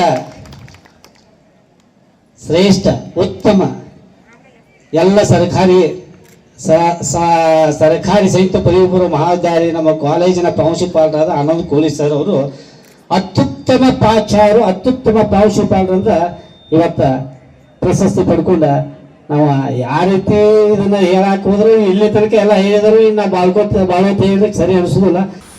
ರಾಜ್ಯಾದ್ಯಂತ ಮನೆ ಮನೆ ಪೊಲೀಸ್ ಕಾರ್ಯಕ್ರಮ ನಡೆಯುತ್ತಿದೆ. ಜನಸಾಮಾನ್ಯರೊಂದಿಗೆ ಪೊಲೀಸರು ಮತ್ತಷ್ಟು ಆತ್ಮೀಯ ಸಂಬಂಧ ಬೆಳೆಸಲು, ಜನರಲ್ಲಿ ಪೊಲೀಸರ ಬಗ್ಗೆ ಇರುವ ಭಯವನ್ನು ದೂರ ಮಾಡಿ ಅವರ ಸಮಸ್ಯೆಗಳಿಗೆ ತ್ವರಿತ ಪರಿಹಾರ ಒದಗಿಸುವ ಉದ್ದೇಶದಿಂದ ಈ ಕಾರ್ಯಕ್ರಮ ನಡೆಯುತ್ತಿದ್ದು, ಈ ಹಿನ್ನೆಲೆಯಲ್ಲಿ ನಗರದ ವಾರ್ಡ್ 13 ಬಾಪೂಜಿ ನಗರದಲ್ಲಿ ನಡೆದ ಮಾದರಿ ಪೊಲೀಸ್ ಗ್ರಾಮ ಕಾರ್ಯಕ್ರಮದಲ್ಲಿ ಮಾತನಾಡಿದ ಜಿಲ್ಲಾ ವರಿಷ್ಠಾಧಿಕಾರಿ ಕುಶಾಲ್ ಚೌಕ್ಸಿ ಅವರು, ಪೊಲೀಸರು ನಿಮ್ಮ ರಕ್ಷಣೆಗೆ ಇದ್ದಾರೆ. ಪೊಲೀಸರ ಬಗ್ಗೆ ಭಯಪಡುವ ಅಗತ್ಯವಿಲ್ಲ. ಬದಲಿಗೆ ಕಾನೂನು ಬಾಹಿರ ಚಟುವಟಿಕೆಗಳನ್ನು ತಡೆಗಟ್ಟಲು ಸಹಕರಿಸಿ, ಅಪರಾಧ ಮುಕ್ತ ಸಮಾಜ ನಿರ್ಮಾಣಕ್ಕೆ ಕೈಜೋಡಿಸಿ ಎಂದು ಕರೆ ನೀಡಿದರು. ಈ ವೇಳೆ ಮಾಜಿ ಶಾಸಕ ಶಿವಾನಂದ ಮನೆ ಮನೆ ಪೊಲೀಸ್ ಕಾರ್ಯಕ್ರಮ ಜನಸಾಮಾನ್ಯರಿಗೆ ಹತ್ತಿರವಾಗುವಂತಹ ತಮ್ಮ ಅಹವಾಲುಗಳನ್ನು ನಿರ್ಭೀತಿಯಾಗಿ ತಿಳಿಸಲು ಸೂಕ್ತ ವೇದಿಕೆ. ಈ ಕಾರ್ಯಕ್ರಮದ ಮೂಲಕ ನಾಗರಿಕರು ತಮ್ಮ ಸಮಸ್ಯೆಗಳನ್ನು ಮುಕ್ತವಾಗಿ ಪೊಲೀಸರ ಮುಂದೆ ಹಂಚಿಕೊಳ್ಳಲು ಅವಕಾಶ ದೊರೆತಿದ್ದು, ಪೊಲೀಸರು ಕೂಡ ಜನಸ್ನೇಹಿ ರೀತಿಯಲ್ಲಿ ಸ್ಪಂದಿಸುತ್ತಿದ್ದಾರೆ. ಸಮಾಜದಲ್ಲಿ ಶಾಂತಿ ಸುವ್ಯವಸ್ಥೆ ಕಾಪಾಡುವ ನಿಟ್ಟಿನಲ್ಲಿ ಪೊಲೀಸರು ಸದಾ ಮುಂದಿದ್ದು, ಜನರೊಂದಿಗೆ ನಾವು ಇದ್ದೇವೆ ಎಂಬ ಧೈರ್ಯವನ್ನು ಪೊಲೀಸರು ಈ ಕಾರ್ಯಕ್ರಮದ ಮೂಲಕ ನೀಡುತ್ತಿದ್ದಾರೆ ಎಂದು ಮೆಚ್ಚುಗೆ ವ್ಯಕ್ತಪಡಿಸಿದರು. ಇದೇ ವೇಳೆ ಬಾಪೂಜಿ ನಗರದ ಪರವಾಗಿ ಡಾಕ್ಟರ್ ಎಂ ಶಿವಾನಂದ್, ಸಂದೀಪ್ ಚಕ್ರವರ್ತಿ, ನಿರ್ಮಲಾ ಪ್ರಭು ಸೇರಿದಂತೆ ಇತರರು ಎಸ್ಪಿ ಕುಶಾಲ್ ಚೌಕ್ಸಿ ಅವರನ್ನ ಗೌರವಿಸಿ ಸನ್ಮಾನಿಸಿದರು. ಈ ಮನೆ ಮನೆಗೆ ಪೊಲೀಸ್ ಪ್ರೋಗ್ರಾಮ್ ಎಲ್ಲ ಡಿಸ್ಟ್ರಿಕ್ಟ್ ಅಲ್ಲಿ ಆಗ್ಬೇಕು, ಪೂರ್ತಿ ರಾಜ್ಯದಲ್ಲಿ ಆಗ್ತಾ ಇದೆ ಈ programme. All over the district ನಾವು ನಮ್ಮ ಚಿಕ್ಕಬಳ್ಳಾಪುರ ಡಿಸ್ಟ್ರಿಕ್ಟ್ ಅಲ್ಲಿ ಲಾಂಚ್ ಮಾಡಿದೀವಿ. ಮನೆ ಮನೆಗೆ ಪೊಲೀಸ್ದು ಉದ್ದೇಶ ಏನಿದೆ ಅಂದ್ರೆ, ನಾವು ನೋಡ್ತಾ ಇರ್ತೀವಿ ಪೊಲೀಸ್ ವಿಚಾರ ಬಗ್ಗೆ ಜನಗೆ ಭಯ, ಪೊಲೀಸ್ ಸ್ಟೇಷನ್ ಹೋಗೋ ಬಗ್ಗೆ ಇಲ್ಲ. ನೋಡಿ, ನಾನು ಹೇಳ್ತೀನಿ, ಪೊಲೀಸ್ ಬಗ್ಗೆ ಯಾರಿಗೆ ಭಯ ಇರಬೇಕು? ಯಾರು ತಪ್ಪು ಮಾಡಿದ್ದಾರೆ, ಯಾರು ಕ್ರೈಮ್ ಮಾಡಿದ್ದಾರೆ, ಓನ್ಲಿ ಅವರಿಗೆ ಪೊಲೀಸ್ ವಿಚಾರ ಬಗ್ಗೆ ಭಯ ಇರಬೇಕು. ಬಾಕಿ ನೀವು ಏನು ತಪ್ಪು ಮಾಡಿಲ್ಲ, ನಿಮ್ ಮೇಲೆ ಏನು ಕೇಸ್ ಇಲ್ಲ, ನೀವೇನು ಕ್ರೈಮ್ ಮಾಡಿಲ್ಲ, ನಿಮ್ದು ಎಲ್ಲ ಕ್ಲೀನ್ ಇದೆ, ನೀವು ಚೆನ್ನಾಗಿ ನಿಮ್ ವ್ಯವಹಾರ ಮಾಡ್ತೀರಾ, ನೀವು ಚೆನ್ನಾಗಿ ನಿಮ್ ಕೆಲಸ ಏನಿದೆ ಅದನ್ನು ಮಾಡ್ಕೊಂಡು ಏನು ಕಾನೂನು ಪಾಲನೆ ಮಾಡ್ತೀರಾ. ಆಮೇಲೆ ಪೊಲೀಸ್ ನಿಮ್ಗೆ ಅರ್ಥ ಆಗ್ಬೇಕು, ಪೊಲೀಸ್ ನಿಮ್ ಸುರಕ್ಷಕ್ಕಾಗಿ, ನಿಮ್ ಸಂರಕ್ಷಣೆಗಾಗಿ ಇದೆ ಇಲ್ವಾ? ಸೊ ಅದೇ ನಾನು ರಿಕ್ವೆಸ್ಟ್ ಮಾಡ್ತೀನಿ ಎಲ್ಲ ಪಬ್ಲಿಕ್ಗೆ, ಇವತ್ತು ಹೇಗೆ ತರ ತಾವು ಎಲ್ಲರೂ ನಮ್ಗೆ ಸಹಕಾರ ಕೊಟ್ಟಿದ್ದೀರಿ, ಅದೇ ತರ ಕಂಟಿನ್ಯೂ ಮಾಡಿ. ಮತ್ತೆ ಯಂಗ್ಸ್ಟರ್ಸ್ಗೆ ಕೂಡ ನಾನು ಅದೇ ರಿಕ್ವೆಸ್ಟ್ ಮಾಡ್ತೀನಿ, ನೀವು ಎಲ್ಲರೂ ಕೂಡ ಯಾವಾಗ ನಿಮ್ಗೆ ಪೊಲೀಸ್ದು ಅವಶ್ಯಕತೆ ಇದೆ, ನೀವು ಪೊಲೀಸ್ ಜೊತೆ ಮಾತಾಡಿ, ಅವರದ್ದು ಸಹಕಾರ ಕೇಳಿ. ಏನು ಸಮಸ್ಯೆ ಆಗ್ತಾ ಇದೆ ನೀವು ಚಿಕ್ಕಬಳ್ಳಾಪುರ ಅಲ್ಲಿ ಇದ್ದೀರಾ, ನನ್ನ ಆಫೀಸ್ ಪಕ್ಕದಲ್ಲಿ ಇದೆ, ನನ್ನ ಆಫೀಸ್ ಅಲ್ಲಿ ಡೈರೆಕ್ಟ್ ನಮ್ಮ ಹತ್ರ ವಿಡಿಯೋ ಕಾಲ್ ಅಲ್ಲಿ ಪೊಲೀಸ್ದು ಯೂನಿಫಾರ್ಮ್ ಹಾಕಿ ಕೂತ್ಕೊಂಡಿದ್ರೆ ಹೇಳ್ತಾರೆ ನಿಮ್ಗೆ ಫೋನ್ ಅಲ್ಲಿ ನಾನು ಅರೆಸ್ಟ್ ಮಾಡಿದ್ದೀನಿ. ಅದು ಫೋನ್ ಅಲ್ಲಿ ಅರೆಸ್ಟ್ ಮಾಡಕ್ಕೆ ಆಗಲ್ಲ, ಈ ತರ ಅರೆಸ್ಟ್ ಮಾಡಕ್ಕೆ ಯಾವ್ದು ಕಾನೂನಿಲ್ಲ ಇಲ್ವಾ? ಅರೆಸ್ಟ್ ಮಾಡ್ತಾರೆ ಪೊಲೀಸ್, ಹೋಗ್ತಾರೆ ಕರ್ಕೊಂಡ್ ಬರ್ತಾರೆ, ಈ ತರ ಅರೆಸ್ಟ್ ಆಗುತ್ತೆ, ಫಿಸಿಕಲಿ ಅರೆಸ್ಟ್ ಆಗುತ್ತೆ. ಮೊಬೈಲ್ ಅಲ್ಲಿ ಯಾರಿಗೆ ಅರೆಸ್ಟ್ ಮಾಡಕ್ಕೆ ಆಗಲ್ಲ. ಈ ತರ ಒಂದು ದೊಡ್ಡದು ಸ್ಕ್ಯಾಮ್ ನಡ್ತಾ ಇದೆ. ಈ ತರ ನೀವು ಸೋಷಿಯಲ್ ಮೀಡಿಯಾದ ಮೊಬೈಲ್ ಸರಿಯಾಗಿ ತರ ಯೂಸ್ ಮಾಡ್ತಾರೆ, ಅಟ್ಲೀಸ್ಟ್ ನಿಮ್ಗೆ ಗೊತ್ತಾಗುತ್ತೆ ನೋಡಿ ಪೊಲೀಸ್ ಪ್ರತಿದಿನ ಶೇರ್ ಮಾಡ್ತಾರೆ ಹೇಗೆ ನಿಮ್ ಸೇಫ್ಟಿ ಇರಬೇಕು. ಸೊ ದಯವಿಟ್ಟು ನಾನು ಅದೇ ರಿಕ್ವೆಸ್ಟ್ ಮಾಡ್ತೀನಿ ಮೊಬೈಲ್ ವಗೇರಾ ಕೂಡ ಮಕ್ಕಳು ವಗೇರಾ ಯೂಸ್ ಮಾಡ್ತಾರೆ, ಅದನ್ನು ಸ್ವಲ್ಪ ಮಾನಿಟರ್ ಮಾಡಬೇಕು.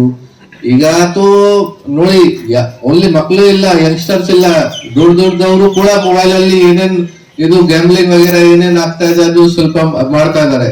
ನಮ್ಮೆಲ್ಲಾರ್ದು ಜವಾಬ್ದಾರಿ ಇದೆ ಕಿ ನಿಮ್ ಅಕ್ಕಪಕ್ಕದವರಿಗೆ ನಿಮ್ಗೆ ಗೊತ್ತಾಗಿದೆ ಕಿ ನಿಮ್ ಫ್ರೆಂಡ್ ಈ ತರ ಮಾಡ್ತಾ ಇದ್ದಾರೆ, ನಿಮ್ ಜವಾಬ್ದಾರಿ ಇದೆ ಕಿ ಇದನ್ನು ಸ್ಟಾಪ್ ಮಾಡ್ಬೇಕು ಇಲ್ವಾ.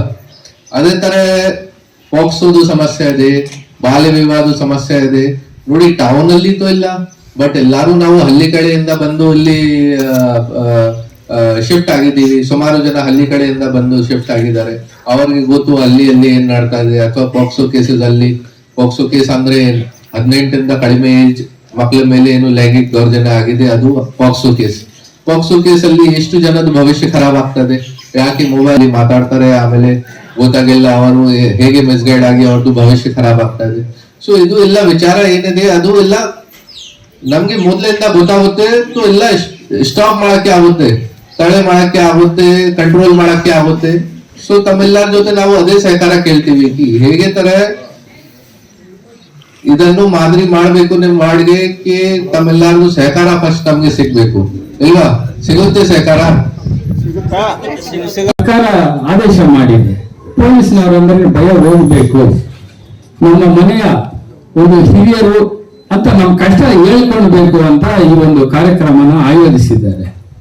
ಇವಾಗ ನಮ್ಮ ಮನೆಯಲ್ಲಿ ಏನೋ ಒಂದು ತೊಂದರೆ ಇರುತ್ತೆ, ಏನೋ ಒಂದು ಪ್ರಾಬ್ಲಮ್ ಇರುತ್ತೆ, ಏನೋ ಜಮೀನ್ ಗಲಾಟೆ ಇರುತ್ತೆ, ಸೈಟ್ ಗಲಾಟೆ ಇರುತ್ತೆ, ಬಾಡಿಗೆ ಮನೆಗೆ ಗಲಾಟೆ ಮಾಡ್ತಾರೆ, ಕೊಡ್ತಿ ಹೋಗಿ ಅದು ಇದು ಅಂತ. ಇಂಥ ಒಂದು ಕೌಟುಂಬಿಕ ವ್ಯವಸ್ಥೆಗಳಲ್ಲಿ ಏನಾದರೂ ಕುಂದುಕೊರತೆಗಳಿದ್ದರೆ ಅದನ್ನು ಮನಸ್ಸು ಬಿಚ್ಚಿ ಮಾತಾಡೋಕೆ ಈ ಒಂದು ಕಾರ್ಯಕ್ರಮನ ಆಯೋಜಿಸಿದ್ದಾರೆ. ಮನೆ ಮನೆಗೂ ಪೊಲೀಸರು ಅಂತ. ಹಿಂದೆ ಸುಮಾರು ವರ್ಷಗಳ ಇವಾಗ ಭಯ ಎಲ್ಲ ಹೋಗಿದೆ. ಅದರಿಂದನೇ ಸರ್ಕಾರ ಈ ಹೆಂಗಸರು ಹೆಂಗಪ್ಪ ಪೊಲೀಸ್ ಸ್ಟೇಷನ್ಗೆ ಹೋಗೋದು, ಹೆಂಗಪ್ಪ ಕಂಪ್ಲೇಂಟ್ ಕೊಡೋದು ಅಂತ ಎದುರ್ಕೊಳ್ತಾ ಇದ್ದಾರೆ. ಅದಕ್ಕೆ ಮಹಿಳಾ ಠಾಣೆ ಕೂಡ ಒಂದು ಸೆಪರೇಟ್ ಮಾಡಿಬಿಟ್ಟಿದ್ದಾರೆ. ಈಗ ನೀವು ಹೋಗಿ ಖುದ್ದಾಗಿ ಎದುರುಗಡೆ ಕುತ್ಕೊಂಡು ಚರ್ಚೆ ಮಾಡ್ಬೋದು, ನಿಮ್ ಕಷ್ಟ ಸುಖ ಏನಿದೆ, ಏನ್ ಕತೆ ಅನ್ನೋದ್ರ ಬಗ್ಗೆ. ಜೊತೆಗೆ ನೀವು ಕಾಲ್ ಮಾಡಿದ್ರು ಕೂಡ ಅವರೇ ಬರ್ತಾರೆ. ಹಿಂದೆ ಸುಮಾರು ಒಂದು 10 ವರ್ಷಗಳ ಹಿಂದೆ ರಾತ್ರಿ 10 ಗಂಟೆ 11 ಗಂಟೆ 12 ಗಂಟೆ ಆದ್ರೂ ಮೈಕ್ ಸೆಟ್ಟು ಡಿಜೆ ಸೌಂಡ್ ಬರ್ತಾ ಇತ್ತು. ನಾವು ರಮೇಶ್ ಸಾಹೇಬ್ರಿಗೆ ಹೇಳ್ತಾ ಏನಪ್ಪ, ನಾವು ಏನ್ರಿ ಇಷ್ಟು ಸೌಂಡ್ ಅಂದ್ರೆ ಅದೇ ಗಣಪತಿ. 12 ಆದ್ರೆ 1 ಗಂಟೆಗೆ ಏನಪ್ಪ ಇದು ಗಣಪತಿ ಅಂತಾರೆ ಅಂತ ಅವಾಗ ರಮೇಶ್ ಸಾಹೇಬ್ರು ಹೇಳಿದಾಗ ಇಮಿಡಿಯೇಟ್ ಆಗಿ ಬಂದು ಹಾಕೊಳ್ಳಿ, ಒಂದು 10 ಗಂಟೆವರೆಗೂ. ಚಿಕ್ಕಬಳ್ಳಾಪುರ ಜಿಲ್ಲೆಯ ಪೊಲೀಸ್ ವರಿಷ್ಠಾಧಿಕಾರಿಗಳಾದಂಥ ಮಾನ್ಯ ನಮ್ಮ ಕುಶಾಲ್ ಚೋಕ್ಸರ್ ಅವರ ಒಂದು ಮಾರ್ಗದರ್ಶನದಲ್ಲಿ ಮತ್ತು ನಮ್ಮ ರಾಜ್ಯ ಸರ್ಕಾರದ ಒಂದು ಮಾರ್ಗದರ್ಶನದಲ್ಲಿ ಈ ಒಂದು ಕಾರ್ಯಕ್ರಮವನ್ನು ಜನತೆಗೆ ತಲುಪಬೇಕಂತೇಳಿ ವಿಶೇಷವಾಗಿ ನಮ್ಮ 13ನೇ ವಾರ್ಡನ್ನು ಆಯ್ಕೆ ಮಾಡಿರ್ತಕ್ಕಂಥದ್ದು ನಮಗೆ ಎಲ್ಲ ಸಂತಸ ತಂದಿದೆ. ಈಗ ಈ ಒಂದು ಕಾರ್ಯಕ್ರಮಕ್ಕೆ ಸಾಹೇಬರು ಬಂದು ಇಲ್ಲಿ ವಾರ್ಡಲ್ಲಿರ್ತಕ್ಕಂಥ ಒಂದು ಸಮಸ್ಯೆಗಳು ಮತ್ತು ಈ ವಾರ್ಡಿನ ಜನತೆಗೆ ಮತ್ತು ಪೊಲೀಸಿಗೆ ಒಂದು ಉತ್ತಮವಾದಂಥ ಒಂದು ಸಂಬಂಧವನ್ನು ಮತ್ತು ಸಮಾಜದ ಒಂದು ಜನತೆ ಮತ್ತು ಪೊಲೀಸು ಉತ್ತಮವಾದಂಥ ಒಂದು ಸಂಬಂಧವನ್ನು ಏರ್ಪಡಿಸ್ಬೇಕಂತೇಳಿ ಒಂದು ಪ್ರಯತ್ನವನ್ನು ಮಾಡ್ತಾ ಇದ್ದಾರೆ. ಮತ್ತು ಈ ಕ್ರೈಮ್ ರೇಟು ಮತ್ತು ಕಾನೂನನ್ನು ಸುವ್ಯವಸ್ಥೆ ಕಾಪಾಡುವಂಥದ್ದು ಮತ್ತು ಯುವಕರಲ್ಲಿ ಜಾಗೃತಿಯನ್ನು ಮೂಡಿಸುವಂಥದ್ದು, ಪರ್ಟಿಕ್ಯುಲರ್ ಆಗಿ ಪೋಕ್ಸೋ ಕೇಸುಗಳಾಗಿರ್ಬೋದು, ಸೆಕ್ಷುವಲ್ ಕೇಸುಗಳಾಗಿರ್ಬೋದು ಮತ್ತು ಆಲ್ಕೋಹಾಲಿಸಮ್ ಮತ್ತು ಬೇರೆ ಬೇರೆ ರೀತಿ ಇವೆಲ್ಲ ಆನ್ಲೈನ್ ಬೆಟ್ಟಿಂಗ್ ಇಂಪಾರ್ಟೆಂಟ್ ಆಗಿ ಈ ಒಂದು ವಿಚಾರದಲ್ಲಿ ಈಗ ಬೆಳಕು ಚೆಲ್ಲಿದ್ದಾರೆ. ಅಂಥ ಒಂದು ಸ್ಥಿತಿಯಲ್ಲಿ ಯಾರೂ ಕೂಡ ಕೈ ಹಾಕಬಾರ್ದು ಮತ್ತು ಕಾನೂನನ್ನು ಯಾರೂ ಕೂಡ ಏನು ಈ ಕಾನೂನನ್ನ ಎಲ್ಲರೂ ಪಾಲನೆಯನ್ನು ಮಾಡಬೇಕು, ಕಾನೂನನ್ನು ಯಾರೂ ಕೂಡ ಕೈಗೆತ್ಕೊಳ್ಬಾರ್ದು ಅಂತೇಳಿ ಇಷ್ಟೊತ್ತು ಅವರು ನಮ್ಮೆಲ್ಲರಿಗೂ ತಿಳಿಸ್ಬಿಟ್ಟು ಥ್ಯಾಂಕ್ ಯು. ಪ್ರಥಮ ಚಿಕಿತ್ಸೆಯು ತುರ್ತು ಸರಳ ಕ್ರಮವಾಗಿದ್ದು ಇದು ಜೀವ ಉಳಿಸುವಲ್ಲಿ ನೆರವಾಗಿದೆ ಎಂದು ಭಾರತೀಯ ರೆಡ್ ಕ್ರಾಸ್ ಸಂಸ್ಥೆ ಜಿಲ್ಲಾ ಶಾಖೆ ಸಭಾಧ್ಯಕ್ಷೆ ಡಾ ಮೀರಾ ಶಿವಲಿಂಗಯ್ಯ ಹೇಳಿದರು. ತಾಲೂಕಿನ ಕೋಡಿಹಳ್ಳಿ ಗೇಟ್ ಸಮೀಪ ಇರುವ ಪೋದರ್ ಇಂಟರ್ ನ್ಯಾಷನಲ್ ಸ್ಕೂಲ್ ಸಭಾಂಗಣದಲ್ಲಿ ಭಾರತೀಯ ರೆಡ್ ಕ್ರಾಸ್ ಸಂಸ್ಥೆ ಮಂಡ್ಯ ಜಿಲ್ಲಾ ಶಾಖೆ ಹಾಗೂ Podar inter national school Kodihalli ಇವರ ಸಂಯುಕ್ತ ಆಶ್ರಯದಲ್ಲಿ ಆಯೋಜಿಸಿದ ವಿಶ್ವ ಪ್ರಥಮ ಚಿಕಿತ್ಸಾ ದಿನ ಕಾರ್ಯಕ್ರಮವನ್ನು ಉದ್ಘಾಟಿಸಿ ಮಾತನಾಡಿದ ಅವರು, ಭಾರತೀಯ ರೆಡ್ ಕ್ರಾಸ್ ಸಂಸ್ಥೆ ಸ್ಥಾಪನೆಯಾಗಿದ್ದೇವೆ. ಜೀವ ಉಳಿಸುವುದು ಮತ್ತು ರಕ್ಷಿಸುವ ಮಾನವೀಯ ಧ್ಯೇಯವಾಗಿದೆ. ಯುದ್ದಗಳು ನಡೆದು ಗಾಯಗೊಂಡವರ ಜೀವ ಉಳಿಸುವುದು ಮತ್ತು ರಕ್ಷಣೆ ಮಾಡಲು ಮುಂದಾದ ಹೆನ್ರಿ ಡುನಾಂಟ್ ಅವರ ಕಾರ್ಯ ಸಂಸ್ಥೆ ಸ್ಥಾಪನೆಗೆ ರಹದಾರಿಯಾಯಿತು ಎಂದು ತಿಳಿಸಿದರು. ಪ್ರತಿಯೊಬ್ಬ ಪ್ರಥಮ ಚಿಕಿತ್ಸಾ ತರಬೇತಿ ಪಡೆದುಕೊಳ್ಳುವುದು ಉತ್ತಮ ಆಕಸ್ಮಿಕ ಅವಘಡ ಮತ್ತು ಅಪಘಾತ ಜೀವಹಾನಿಯಾಗುವ ಸಂದರ್ಭಗಳಲ್ಲಿ ಸಹಾಯಕ್ಕೆ ಬರುತ್ತದೆ. ವೈದ್ಯರು ಜೀವ ಉಳಿಸುವಲ್ಲಿ ಹೆಚ್ಚು ಪರಿಣಾಮಕಾರಿಯಾಗುತ್ತದೆ ಎಂದು ತಿಳಿಸಿದರು. ಬಳಿಕ ಮಾತನಾಡಿದ ರೆಡ್ ಕ್ರಾಸ್ ನಿರ್ದೇಶಕ ಕೆಟಿ ಹನುಮಂತು, ವಿಶ್ವ ಪ್ರಥಮ ಚಿಕಿತ್ಸಾ ದಿನವನ್ನು ಅಂತಾರಾಷ್ಟೀಯ ರೆಡ್ ಕ್ರಾಸ್ ಮತ್ತು ರೆಡ್ ಕ್ರೆಸೆಂಟ್ ಸೊಸೈಟಿಗಳ ಒಕ್ಕೂಟವು 2000 ಇಸ್ವಿಯಲ್ಲಿ ಸೆಪ್ಟೆಂಬರ್ 2ನೇ ಶನಿವಾರದಂದು ಸ್ಥಾಪಿಸಿತು. ಅಂದಿನಿಂದ ಪ್ರತಿ ವರ್ಷ ಒಂದೇ ದಿನದಂದು ಜಾಗತಿಕವಾಗಿ ಇದನ್ನು ವಿಭಿನ್ನ ಥೀಮ್ಗಳೊಂದಿಗೆ ಆಚರಿಸಲಾಗುತ್ತದೆ ಎಂದು ತಿಳಿಸಿದರು. ಪ್ರಥಮ ಚಿಕಿತ್ಸೆಯನ್ನ ಕೇವಲ 120 ವರ್ಷಗಳಿಂದ ವೃತ್ತಿಯಾಗಿ ಅಭ್ಯಾಸ ಮಾಡಲಾಗುತ್ತಿದೆ. ಯುದ್ಧ ಭೂಮಿಗಳಲ್ಲಿ ಗಾಯಗಳನ್ನು ಸ್ಪ್ಲಿಂಟ್ ಮಾಡುವುದು ಮತ್ತು ಬ್ಯಾಂಡೇಜ್ ಮಾಡುವುದು ಪ್ರಥಮ ಚಿಕಿತ್ಸಾ ತರಬೇತಿಯ ಮೌಲ್ಯಗಳನ್ನು ಗ್ರಹಿಸಿದ ರಾಹುಲ್ ಹ್ಯೂಮನ್ ಸೊಸೈಟಿ ಮತ್ತು ಮಿಲಿಟರಿ ಶಸ್ತ್ರಚಿಕಿತ್ಸಕರ ಬೋಧನೆಗಳೊಂದಿಗೆ ಇದು ಹುಟ್ಟಿಕೊಂಡಿತು ಎಂದು ತಿಳಿಸಿದರು. ರಾಷ್ಟ್ರೀಯ ಪ್ರಥಮ ಚಿಕಿತ್ಸಾ ತರಬೇತುದಾರರಾದ ಡಾ ಜೆಪಿ ನಾಗಾರ್ಜುನ್ ಪ್ರಾಯೋಗಿಕ ಉಪನ್ಯಾಸ ನೀಡಿದರು. ಕಾರ್ಯಕ್ರಮದಲ್ಲಿ ಶಾಖೆಯ ಪ್ರಾಂಶುಪಾಲ ಶಿಲ್ಪಾ ಸ್ಟ್ಯಾನ್ಲಿ, ವಲಯ ಸಾರಿಗೆ ವ್ಯವಸ್ಥಾಪಕ ಕೆ ಶಿವಕುಮಾರ್, ಆಡಳಿತಾಧಿಕಾರಿ ಎಂಸಿ ಪ್ರಕಾಶ್, ಸಾರಿಗೆ ಮೇಲ್ವಿಚಾರಕ ಜಿಬಿ ಭಾಸ್ಕರ್, ರೆಡ್ ಕ್ರಾಸ್ ಸಂಸ್ಥೆ ನಿರ್ದೇಶಕ ಟಿ ನಾರಾಯಣಸ್ವಾಮಿ ಮತ್ತು ಶಾಲೆಯ ಶಿಕ್ಷಕರು ಹಾಜರಿದ್ದರು. ವರದಿ ಗಿರೀಶ್ ಮಂಡ್ಯ. ಗಾಯಾಳುಗಳು ನೋಡಿ ಅವನಿಗೆ ತುಂಬಾ ಅಂತಃಕರಣ ಮಿಡಿಯುತ್ತೆ. ಅವನು ಅಲ್ಲಿನ ಪಕ್ಕದ ಹಳ್ಳಿಗೆ ಹೋಗಿ ಅಲ್ಲಿಂದ ಒಂದಷ್ಟು ಯುವಕರನ್ನ, ಸ್ವಯಂ ಸೇವಕರನ್ನ ಅವನ್ನೆಲ್ಲ ಕರ್ಕೊಂಡ್ಬಂದು ಗಾಯಾಳುಗಳಿಗೆ ಶುಶ್ರೂಷೆ ಮಾಡ್ತಾನೆ. ಆಮೇಲೆ ಅವನಿಗೆ ತುಂಬಾ ನೋವಾಗ್ತಾ ಇರುತ್ತೆ. ಈ ತರ ಎಷ್ಟೊಂದು ಯುದ್ಧಗಳು ನಡೀತಾ ಇರುತ್ತೆ. ಯುದ್ಧದಲ್ಲಿ ಆ ಗಾಯಾಳುಗಳನ್ನ ಟ್ರೀಟ್ ಮಾಡೋದಕ್ಕೆ, ಅವ್ರಿಗೆ ಒಂದು ಶುಶ್ರೂಷೆ ಕೊಡೋದಕ್ಕೆ, ಅವ್ರಿಗೊಂದು ಸಹಾಯ ಮಾಡೋದಕ್ಕೆ ಯಾರು ಇಲ್ವಲ್ಲ ಅಂತ ಹೇಳಿ ಅವನು ತಕ್ಷಣ ಹೋಗಿ ಎಲ್ಲ ದೇಶಗಳನ್ನು ಕಾಂಟ್ಯಾಕ್ಟ್ ಮಾಡ್ತಾನೆ. ಹಾಗೆ ಅವನಿಗೆ ಮೊದಲಿಗೆ 14 ದೇಶಗಳು ಅವನಿಗೆ ಸ್ಪಂದಿಸ್ತಾರೆ.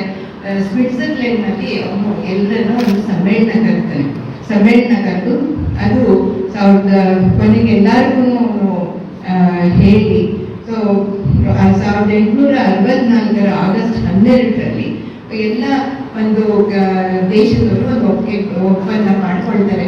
ನಾವು ಯುದ್ಧದ ಗಾಯಾಳುಗಳಿಗೆ ಶುಶ್ರೂಷೆ ಕೊಡಬೇಕು, ಗಾಯಾಳುಗಳನ್ನ ಹಾಗೆ ಬಿಟ್ಟು ಬರಬಾರ್ದು ಅಂತ ಹೇಳಿ ಒಂದು ಒಪ್ಪಂದ ಮಾಡ್ಕೊಳ್ತಾರೆ. ಸೊ ಹಾಗಾಗಿ 1864 ಆಗಸ್ಟ್ 12 ರೆಡ್ ಕ್ರಾಸ್ ಸಂಸ್ಥೆ ಒಂದು ಒಪ್ಪಂದ ಬಂದಾಗ ಅದನ್ನ ಜಿನೀವಾ ಒಪ್ಪಂದ ಅಂತ, ಈಗ ನಾವು ಆಗಸ್ಟ್ 12 ಜಿನೀವಾ ಒಪ್ಪಂದ ಅಂತ ಹೇಳಿ ಒಂದು ದಿನವನ್ನು ಆಚರಿಸ್ತೇವೆ. ಈ ಒಪ್ಪಂದ ಎಷ್ಟು ಮುಖ್ಯವಾದದ್ದು ಅಂತಂದ್ರೆ, ನಾವು ಒಂದ್ಸಲ ಸರ್ಜಿಕಲ್ ಸ್ಟ್ರೈಕ್ ಮಾಡಿ ನಮ್ಮ ಒಬ್ರು ಗಾಯಾಳು ಅಭಿ ಅಂತ ಹೇಳಿ ಅವ್ರು ಪಾಕಿಸ್ತಾನದ ಹತ್ರ ಸಿಗಾಕೊಂಡಿರ್ತಾರೆ.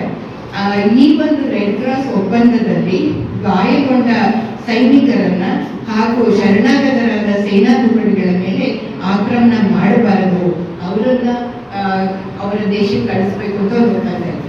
ಆ ಒಂದು ಒಪ್ಪಂದದ ಮೇಲೆ ಸರ್ಜಿಕಲ್ ಸ್ಟ್ರೈಕ್ ಆದ್ಮೇಲೆ ನಮ್ಮ ಸೈನಿಕರನ್ನ ಅವ್ರನ್ನ ಫ್ಲೈಟ್ ಕಮಾಂಡರ್ ಅವರು ಅವ್ರನ್ನ ವಾಪಸ್ ಕಳಿಸ್ಕೊಡ್ತಾರೆ ಅಭಿ ಅಂತ. ನೀವೆಲ್ಲ ನೋಡಿರ್ಬೇಕು, ಟಿವಿಲೆಲ್ಲ ತುಂಬಾ ಬಂದಿದ್ದಾರೆ. ಪ್ರಥಮ ಚಿಕಿತ್ಸೆಯ ಒಂದು ಅವೇರ್ನೆಸ್ ಕೊಡೋದಕ್ಕೆ ಡಾಕ್ಟರ್ ನಾಗಾರ್ಜುನ್ ಸರ್ ಅವರು ಬಂದಿದ್ದಾರೆ.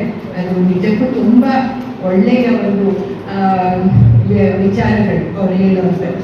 ಯಾಕೆಂದ್ರೆ ಗೋಲ್ಡನ್ ಅವರ್ ಅಂತ ನೀವೆಲ್ಲ ಕೇಳಿದ್ದೀರ. ಒಂದು ಆಕ್ಸಿಡೆಂಟ್ ಆದ್ರೆ, ಒಂದು ಗಾಯ ಆದ್ರೆ, ಮತ್ತೆ ಹಾರ್ಟ್ ಪ್ರಾಬ್ಲಮ್ ಆದ್ರೆ ಮೊದಲ 1 ಗಂಟೆಗೆ ನೀವು ಏನು ಅವರಿಗೆ ಚಿಕಿತ್ಸೆಯನ್ನ ಕೊಡ್ತೀರಾ, ಅದರಿಂದ ಅವರ ಜೀವ ಉಳಿಯುತ್ತೆ. ಆ ಥರದ ಎಷ್ಟೋ ವಿಚಾರಗಳನ್ನ ಅವರು ನಿಮಗೆ ತಿಳಿಸ್ಕೊಡ್ತಾರೆ. ನಾವು ಹಿಂದೆ ಎಲ್ಲ ಚಿಕ್ಕ ಮಕ್ಕಳಾಗಿದ್ದಾಗ ನೋಡ್ತೀವಿ, ಬಿಟ್ಬಿಟ್ರೆ ಕಾಫಿ ಪುಡಿ ಹಚ್ಚೋದು, ಅರಿಶಿನ ಹಚ್ಚೋದು, ಇದೆಲ್ಲ ನೋಡಿರ್ತೀವಿ ನಮ್ಮ ಅಜ್ಜಿಯವರೆಲ್ಲ ಮಾಡ್ತಿರ್ಲಿಲ್ಲ. ಸೊ ಆದ್ರೆ ಈಗ ಅದಕ್ಕೆ ತಕ್ಕಂಥದ್ದು ನಮಗೆ ಅಲ್ಲೇ ಹತ್ತಿರದಲ್ಲಿ ಸಿಗುವಂಥದ್ದು ಆ ಥರದ್ದು ಒಂದಷ್ಟು ವಸ್ತುಗಳನ್ನು ಉಪಯೋಗಿಸ್ಕೊಂಡು ನಮ್ಮ ಗಾಯಾಳುಗಳಿಗೆ, ಅಂದ್ರೆ ರಸ್ತೆ ಅಪಘಾತ ಈಗ ತುಂಬಾ ಜಾಸ್ತಿ ಆಗಿದೆ. ರಸ್ತೆ ಅಪಘಾತ ಆಗಿರ್ಬೋದು, ಮನೆಯಲ್ಲಿ ಕೆಲವು ಅವಘಡಗಳಾಗ್ಬೋದು, ಇದಕ್ಕೆಲ್ಲಕ್ಕೂ ಕೂಡ ಒಂದು ಮೊದಲು ಏನು ಮಾಡಬೇಕು, ಮನೆಯವರೇ ಏನು ಮಾಡಬೇಕು, ಸ್ನೇಹಿತರು ಏನು ಮಾಡಬೇಕು, ಮತ್ತೆ ವಾಹನ ಚಾಲಕರು ಏನು ಮಾಡಬೇಕು, ಇದನ್ನೆಲ್ಲ ಕೂಡ ಸರ್ ನಿಮಗೆ ತಿಳಿಸ್ಕೊಡ್ತಾರೆ. ಇದನ್ನೆಲ್ಲ ವಿಷಯಗಳನ್ನ ತಿಳ್ಕೊಂಡು ಇದನ್ನ ನೀವು ಅನುಷ್ಠಾನಕ್ಕೆ ತರಬೇಕು. ಸೊ ಅದು ಚೆನ್ನಾಗಾಗಲಿ ಅಂತ ಹಾರೈಸ್ತಾ ಶಿಲ್ಪಾ ಸ್ಟ್ಯಾನ್ಲಿ ಅವರು ಮತ್ತೆ ಇದರ ಮೇಲ್ವಿಚಾರಕರು, ಸಾರಿಗೆ ಬಂದು ನಮ್ಮನ್ನ ಭೇಟಿಯಾಗಿ ನಮಗೊಂದು ವಾಹನ ಚಾಲಕರಿಗೆ ಮತ್ತು ನಮ್ಮ ಶಾಲಾ ಸಿಬ್ಬಂದಿಗೆ ಒಂದು ಪ್ರಥಮ ಚಿಕಿತ್ಸೆಯ ಬಗ್ಗೆ ಒಂದು ಜಾಗೃತಿ ಶಿಬಿರವನ್ನು ಮಾಡಿಕೊಡ್ಬೇಕು ಅಂತ ಹೇಳಿದಾಗ ನಮಗೆ ತುಂಬ ಸಂತೋಷ ಆಯಿತು. ಮೇಡಮ್ ಜೊತೆ ಹೇಳ್ತಾ ಇದ್ದೆ, ನಾವು ಪ್ರತಿ ಕಾಲೇಜ್ನ ವಿಸಿಟ್ ಮಾಡ್ತೀವಿ. ಕಾಲೇಜ್ಗಳಲ್ಲಿ ಹೆಚ್ಚು ರಕ್ತದಾನ ಶಿಬಿರಗಳು ಮತ್ತು ಹೆಲ್ತ್ ಕ್ಯಾಂಪ್ಗಳು ಮತ್ತು ಅಂಗವಿಕಲರಿಗೆ ಒಂದಷ್ಟು ಸಲಕರಣೆಗಳನ್ನು ನೀಡೋದು, ಇದೆಲ್ಲವನ್ನು ನಾವು ಕ್ಯಾನ್ಸರ್ ಅವೇರ್ನೆಸ್ ಇದೆಲ್ಲ ಮಾಡ್ತಾ ಇರ್ತೇವೆ. ಅಂದರೆ ಶಾಲೆಗಳ ಭೇಟಿ ಸ್ವಲ್ಪ ಕಡಿಮೆ. ಅದು ಶಾಲೆಯಿಂದ ಪ್ರಥಮ ಚಿಕಿತ್ಸೆಯ ಬಗ್ಗೆ ಒಂದು ತರಬೇತಿಯನ್ನ ಜಾಗೃತಿಯನ್ನ ಕೊಡಿ ಅಂತ ಕೇಳಿದ್ದು ಮಂಡ್ಯ ಜಿಲ್ಲೆಯಲ್ಲಿ ಇದೆ ಮೊದಲು. ಹಾಗಾಗಿ ನಮಗೆ ಖಂಡಿತ ಬರ್ತೀವಿ, ನಾವು ಮಾಡ್ತೀವಿ. ಇದು ನಮಗೆ ಒಂದು ಸ್ಟಾರ್ಟಿಂಗ್ ಪಾಯಿಂಟ್ ಆಗುತ್ತೆ. ನಾವು ಮಾಡಬೇಕಾಗಿದೆ ಪ್ರಥಮ ಚಿಕಿತ್ಸಾ ಅವೇರ್ನೆಸ್ನ. ಕಳೆದ ವರ್ಷವೂ ಮಾಡಿದ್ದೀವಿ, ಆದರೆ ನಾವು ಹಳ್ಳಿಗಳ ಕಡೆ ಸ್ವಲ್ಪ ಸರ್ಕಾರಿ ಶಾಲೆಗಳು ಕಾಲೇಜುಗಳಿಗೆ ಹೋಗಿದ್ವಿ. ಸೊ ಹಾಗಾಗಿ ಅವ್ರು ಕೇಳಿದಾಗ ತುಂಬ ಸಂತೋಷ ಆಯಿತು. ಒಟ್ಟಿಗೆ ರೆಡ್ ಕ್ರಾಸ್ ಅಂತಕ್ಕಂಥದ್ದು ಹೆನ್ರಿ ಡ್ಯುನೆಂಟ್ ಇದರ ಸ್ಥಾಪಕ. ಹೆನ್ರಿ ಡ್ಯುನೆಂಟ್ ಒಬ್ಬ ಸ್ವಿಸ್ ವ್ಯಾಪಾರಿ. ಅವನು ನೆಪೋಲಿಯನ್ ದೊರೆಯನ್ನು ನೋಡಕ್ಕೆ ಹೋಗ್ತಾ ಇರ್ತಾನೆ.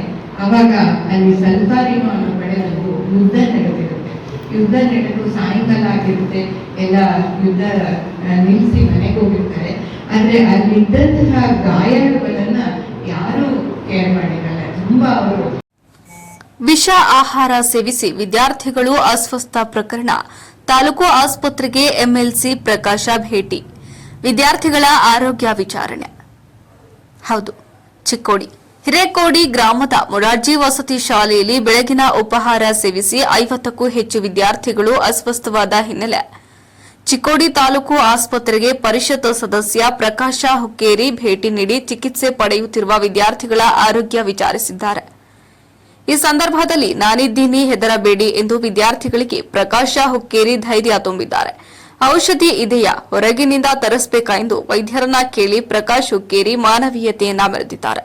ಈ ಸಂದರ್ಭದಲ್ಲಿ ಚಿಕ್ಕೋಡಿ ತಾಲೂಕು ಆಸ್ಪತ್ರೆಯ ವೈದ್ಯರು, ಪೊಲೀಸ್ ಅಧಿಕಾರಿಗಳು ಪ್ರಕಾಶ್ ಹುಕ್ಕೇರಿ ಅವರಿಗೆ ಸಾಥ್ ನೀಡಿದ್ರು.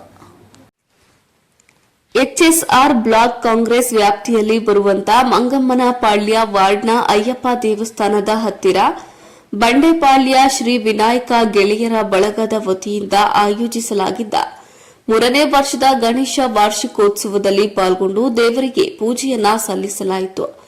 ಎಂಆರ್ ರಾಘವೇಂದ್ರ ಅಧ್ಯಕ್ಷರು, ಎಚ್ಎಸ್ಆರ್ ಬ್ಲಾಕ್ ಕಾಂಗ್ರೆಸ್ ಸಮಿತಿ. ವರದಿ ವೇದಮೂರ್ತಿ ಪ್ರಜಾಪವರ್, ಚಾಮರಾಜನಗರ. 14 ವರ್ಷದ ಮೇಲ್ಪಟ್ಟು 17 ವರ್ಷದೊಳಗಿನ ತಾಲೂಕು ಮಟ್ಟದ ಕ್ರೀಡಾಕೂಟದಲ್ಲಿ ಕಬಡ್ಡಿ ವಿಭಾಗದಲ್ಲಿ ನಗರದ ದೀನಬಂಧು ಶಾಲೆ ವಿದ್ಯಾರ್ಥಿಗಳ ತಂಡ ಪ್ರಥಮ ಸ್ಥಾನ ಪಡೆದು ಜಿಲ್ಲಾ ಮಟ್ಟದ ಕ್ರೀಡಾಕೂಟಕ್ಕೆ ಆಯ್ಕೆಯಾಗಿದೆ.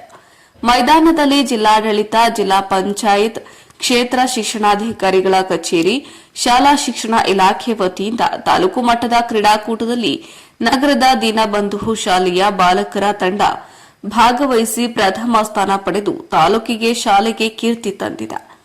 ಬಹುಮಾನ ವಿತರಣೆ. ಹೌದು, ತಾಲೂಕು ದೈಹಿಕ ಶಿಕ್ಷಣ ಶಿಕ್ಷಕರಾದ ಬಸವರಾಜು ತಂಡಕ್ಕೆ ಬಹುಮಾನ ಪ್ರಮಾಣ ಪತ್ರವನ್ನು ವಿತರಿಸಿದ್ರು. ದೈಹಿಕ ಶಿಕ್ಷಕರಾದ ಗುರುಸಿದ್ದಯ್ಯ, ಮಹೇಶ್ ಕುಮಾರ್, ಭಾಗ್ಯ, ಲಕ್ಷ್ಮಿ, ಮಹದೇವ ಸ್ವಾಮಿ, ತಗಡೂರಯ್ಯ, ಕಬಡ್ಡಿ ತಂಡದ ನಾಯಕ ಸಂದೇಶ್ ರಾಜ್, ಕಿಶೋರ್ ಕುಮಾರ್, ಗೋವಿಂದರಾಜು, ಶಿವಕುಮಾರ್, ಮದನ್, ಸಾಗರ್, ಮಂಜು ಇತರರು ಹಾಜರಿದ್ದರು. ವರದಿ ಹೊಮ್ಮ ನಂಜುಂಡ ನಾಯ್ಕ, ಪ್ರಜಾಪವರ್ ಟಿವಿ, ಚಾಮರಾಜನಗರ. ಇದು ಯಾವ ತಂಡ, ಯಾವ ವಿಭಾಗ ಹೇಳಿ ಸರ್? ಸರ್, ಇದು ತಾಲೂಕು ಮಟ್ಟದ ಕ್ರೀಡಾಕೂಟ ಸರ್. ಇದು ತಾಲೂಕು ಮಟ್ಟದ ಕ್ರೀಡಾಕೂಟದಲ್ಲಿ ಬೆಳಗಿಂದ ಸುಮಾರು ಎಲ್ಲ 5 ಹೋಬಳಿಗಳಿಂದ ಗಂಡು ಮಕ್ಕಳು ಮತ್ತು ಹೆಣ್ಮಕ್ಳು ಎಲ್ಲರೂ ಕೂಡ ಬಂದಿದ್ದು 12 ವರ್ಷ ವಯೋಮಾನದ ಬಾಲಕರಿಗೆ ತಾಲೂಕು ಮಟ್ಟದ ಪಂದ್ಯಾಟಗಳನ್ನು ಅಥ್ಲೆಟಿಕ್ಸ್ ಮುಂದಿನ ರಜಾಕಾಲವನ್ನು ಇದರಲ್ಲಿ ದೀನಬಂಧು ಶಾಲೆ ಬಾಲಕರ ವಿಭಾಗದಲ್ಲಿ ದೀನಬಂಧು ಶಾಲೆ ಹಾಗೆ ಬಾಗ್ಲಿ ಪ್ರೌಢಶಾಲೆಯ ದ್ವಿತೀಯ ಸ್ಥಾನವನ್ನು ಪಡೆದು ಜಿಲ್ಲಾ ಮಟ್ಟಕ್ಕೆ ಆಯ್ಕೆಯಾಗಿತ್ತು. 2 ತಂಡಗಳಿಂದ 7 ಮತ್ತು 5 ಮಕ್ಕಳನ್ನು ಆಯ್ಕೆ ಮಾಡಿಕೊಂಡು ತಾಲೂಕು ಮಟ್ಟಕ್ಕೆ ಮಟ್ಟದಿಂದ ಜಿಲ್ಲಾ ಮಟ್ಟಕ್ಕೆ ಆಯ್ಕೆಯಾಗಿತ್ತು. ನಾನು ಬಸವರಾಜು ಅಂತೇಳಿ ತಾಲೂಕು ಮಗುವಿನ ಚಿಕಿತ್ಸೆಗೆ ಭಿಕ್ಷೆ ಬೇಡಿದ್ದ ಮಹಾತಾಯಿ, ಕೊನೆಗೂ ಜೀವ ಕಳೆದುಕೊಂಡ ಮಗು. ನಂಜನಗೂಡು ತಾಲೂಕಿನ ಹೆಡತಲೆ ಗ್ರಾಮದಲ್ಲಿ ಮನ ಕಲಕುವ ವಿದ್ರಾವಕ ಘಟನೆ. ಅಪಘಾತದಲ್ಲಿ ಗಾಯಗೊಂಡು ಚಿಕಿತ್ಸೆ ಫಲಕಾರಿಯಾಗದೆ ಸಾವನ್ನಪ್ಪಿದ ಮಗುವಿನ ಚಿಕಿತ್ಸೆಗೆ ಹಾಗೂ ಶವ ತರಲು ಹಣವಿಲ್ಲದೆ ಕುಟುಂಬಸ್ಥರು ಪರದಾಡಿದ್ದಾರೆ. ಸತ್ತ ಮಗುವಿನ ಶವವನ್ನು ಖಾಸಗಿ ಆಸ್ಪತ್ರೆಯಿಂದ ತರಲು ಮಗುವಿನ ದೊಡ್ಡಮ್ಮ ತನ್ನ ಸೀರೆಯ ಸೆರಗೊಡ್ಡಿ ಭಿಕ್ಷೆ ಬೇಡಿರುವ ಮನ ಕಲಕುವ ವಿದ್ರಾವಕ ಘಟನೆ ನಂಜನಗೂಡು ತಾಲೂಕಿನ ಹೆಡೆತಲೆ ಗ್ರಾಮದಲ್ಲಿ ನಡೆದಿದೆ. ಹೆಡತಲೆ ಗ್ರಾಮದ ಮಹೇಶ್ ಮತ್ತು ರಾಣಿ ಎಂಬ ದಂಪತಿಗಳ 5 ವರ್ಷದ ಮಗು ಆದ್ಯ ಮೃತಪಟ್ಟಿದ್ದ ಮಗುವಾಗಿದೆ. ಮಂಗಳವಾರ ಸಂಜೆ ನಂಜನಗೂಡು ತಾಲೂಕಿನ ಬದನವಾಳು ಗ್ರಾಮದ ಚಾಮರಾಜನಗರ ಮತ್ತು ನಂಜನಗೂಡು ರಾಷ್ಟ್ರೀಯ ಹೆದ್ದಾರಿ ಡಾ. ಬಿ.ಆರ್. ಅಂಬೇಡ್ಕರ್ ಪ್ರತಿಮೆ ಮುಂಭಾಗದಲ್ಲಿ 2 ಬೈಕ್ಗಳ ನಡುವೆ ಭೀಕರ ಅಪಘಾತ ಸಂಭವಿಸಿತ್ತು. ಅಪಘಾತದಲ್ಲಿ ಹೆಮ್ಮರಗಾಲ ಗ್ರಾಮದ ಮೂವರಿಗೆ ಮತ್ತು ಹೆಡತಲೆ ಗ್ರಾಮದ ಮಹೇಶ್ ರಾಣಿ ಎಂಬ ದಂಪತಿಗಳು ಸೇರಿ ಮಗುವಿಗೂ ಗಂಭೀರ ಗಾಯಗಳಾಗಿ ಮೈಸೂರಿನ ಖಾಸಗಿ ಆಸ್ಪತ್ರೆಗೆ ದಾಖಲು ಮಾಡಲಾಗಿತ್ತು. ಚಿಕಿತ್ಸೆ ಫಲಕಾರಿಯಾಗದೆ 5 ವರ್ಷದ ಆದ್ಯ ಎಂಬ ಮಗು ಸಾವನ್ನಪ್ಪಿದೆ. ಮಗುವಿನ ತಂದೆ ತಾಯಿಗಳು ಆಸ್ಪತ್ರೆಯಲ್ಲಿ ಚಿಕಿತ್ಸೆ ಪಡೆಯುತ್ತಿದ್ದಾರೆ. ಈ ನಡುವೆ ಮೃತಪಟ್ಟಿರುವ ಮಗುವಿನ ಶವವನ್ನು ತರಲು ಮೈಸೂರಿನ ಖಾಸಗಿ ಆಸ್ಪತ್ರೆ ಚಿಕಿತ್ಸೆ ವೆಚ್ಚ ಸರಿಸುಮಾರು 1.5 ಲಕ್ಷ ಹಣವನ್ನು ಕಟ್ಟಿ ನಂತರ ಶವವನ್ನು ತೆಗೆದುಕೊಂಡು ಹೋಗುವಂತೆ ಕುಟುಂಬಸ್ಥರಿಗೆ ತಾಕೀತು ಮಾಡಿದ್ದಾರೆ. ಅಷ್ಟೊಂದು ಹಣವನ್ನು ಬಡ ಕುಟುಂಬ ಕಟ್ಟಲಾಗದೆ ತಮ್ಮ ಗ್ರಾಮಕ್ಕೆ ಬಂದು ಗ್ರಾಮದ ಪ್ರತಿಯೊಂದು ಮನೆಗೆ ಮಗುವಿನ ದೊಡ್ಡಮ್ಮ ಮಂಗಳಮ್ಮ ಮನೆ ಮುಂದೆ ಹೋಗಿ ತನ್ನ ಸೀರೆಯ ಸರಗೊಡ್ಡಿ ಭಿಕ್ಷೆ ಬೇಡಿಕೊಂಡು ಸುಮಾರು 80,000 ಹಣವನ್ನು ಸಂಗ್ರಹಿಸಿದ್ದಾಳೆ. ಭಿಕ್ಷೆ ಬೇಡುತ್ತಿರುವ ದೃಶ್ಯ ಕಂಡು ಗ್ರಾಮಸ್ಥರು ಕಣ್ಣೀರಿಟ್ಟಿದ್ದಾರೆ. ನೊಂದ ಕುಟುಂಬಕ್ಕೆ ಪ್ರತಿ ಮನೆಯ ಕುಟುಂಬಸ್ಥರು ಹಣವನ್ನು ನೀಡಿ ಮಾನವೀಯತೆ ಮೆರೆದಿದ್ದಾರೆ. ಮಾನವೀಯತೆ ಇಲ್ಲದ ಖಾಸಗಿ ಆಸ್ಪತ್ರೆ ಸಾವಿನಲ್ಲೂ ಸುಲಿಗೆ ಮಾಡುತ್ತಿರುವುದು ಸಾರ್ವಜನಿಕರಿಗೆ ವ್ಯಾಪಕ ಆಕ್ರೋಶ ವ್ಯಕ್ತವಾಗಿದೆ.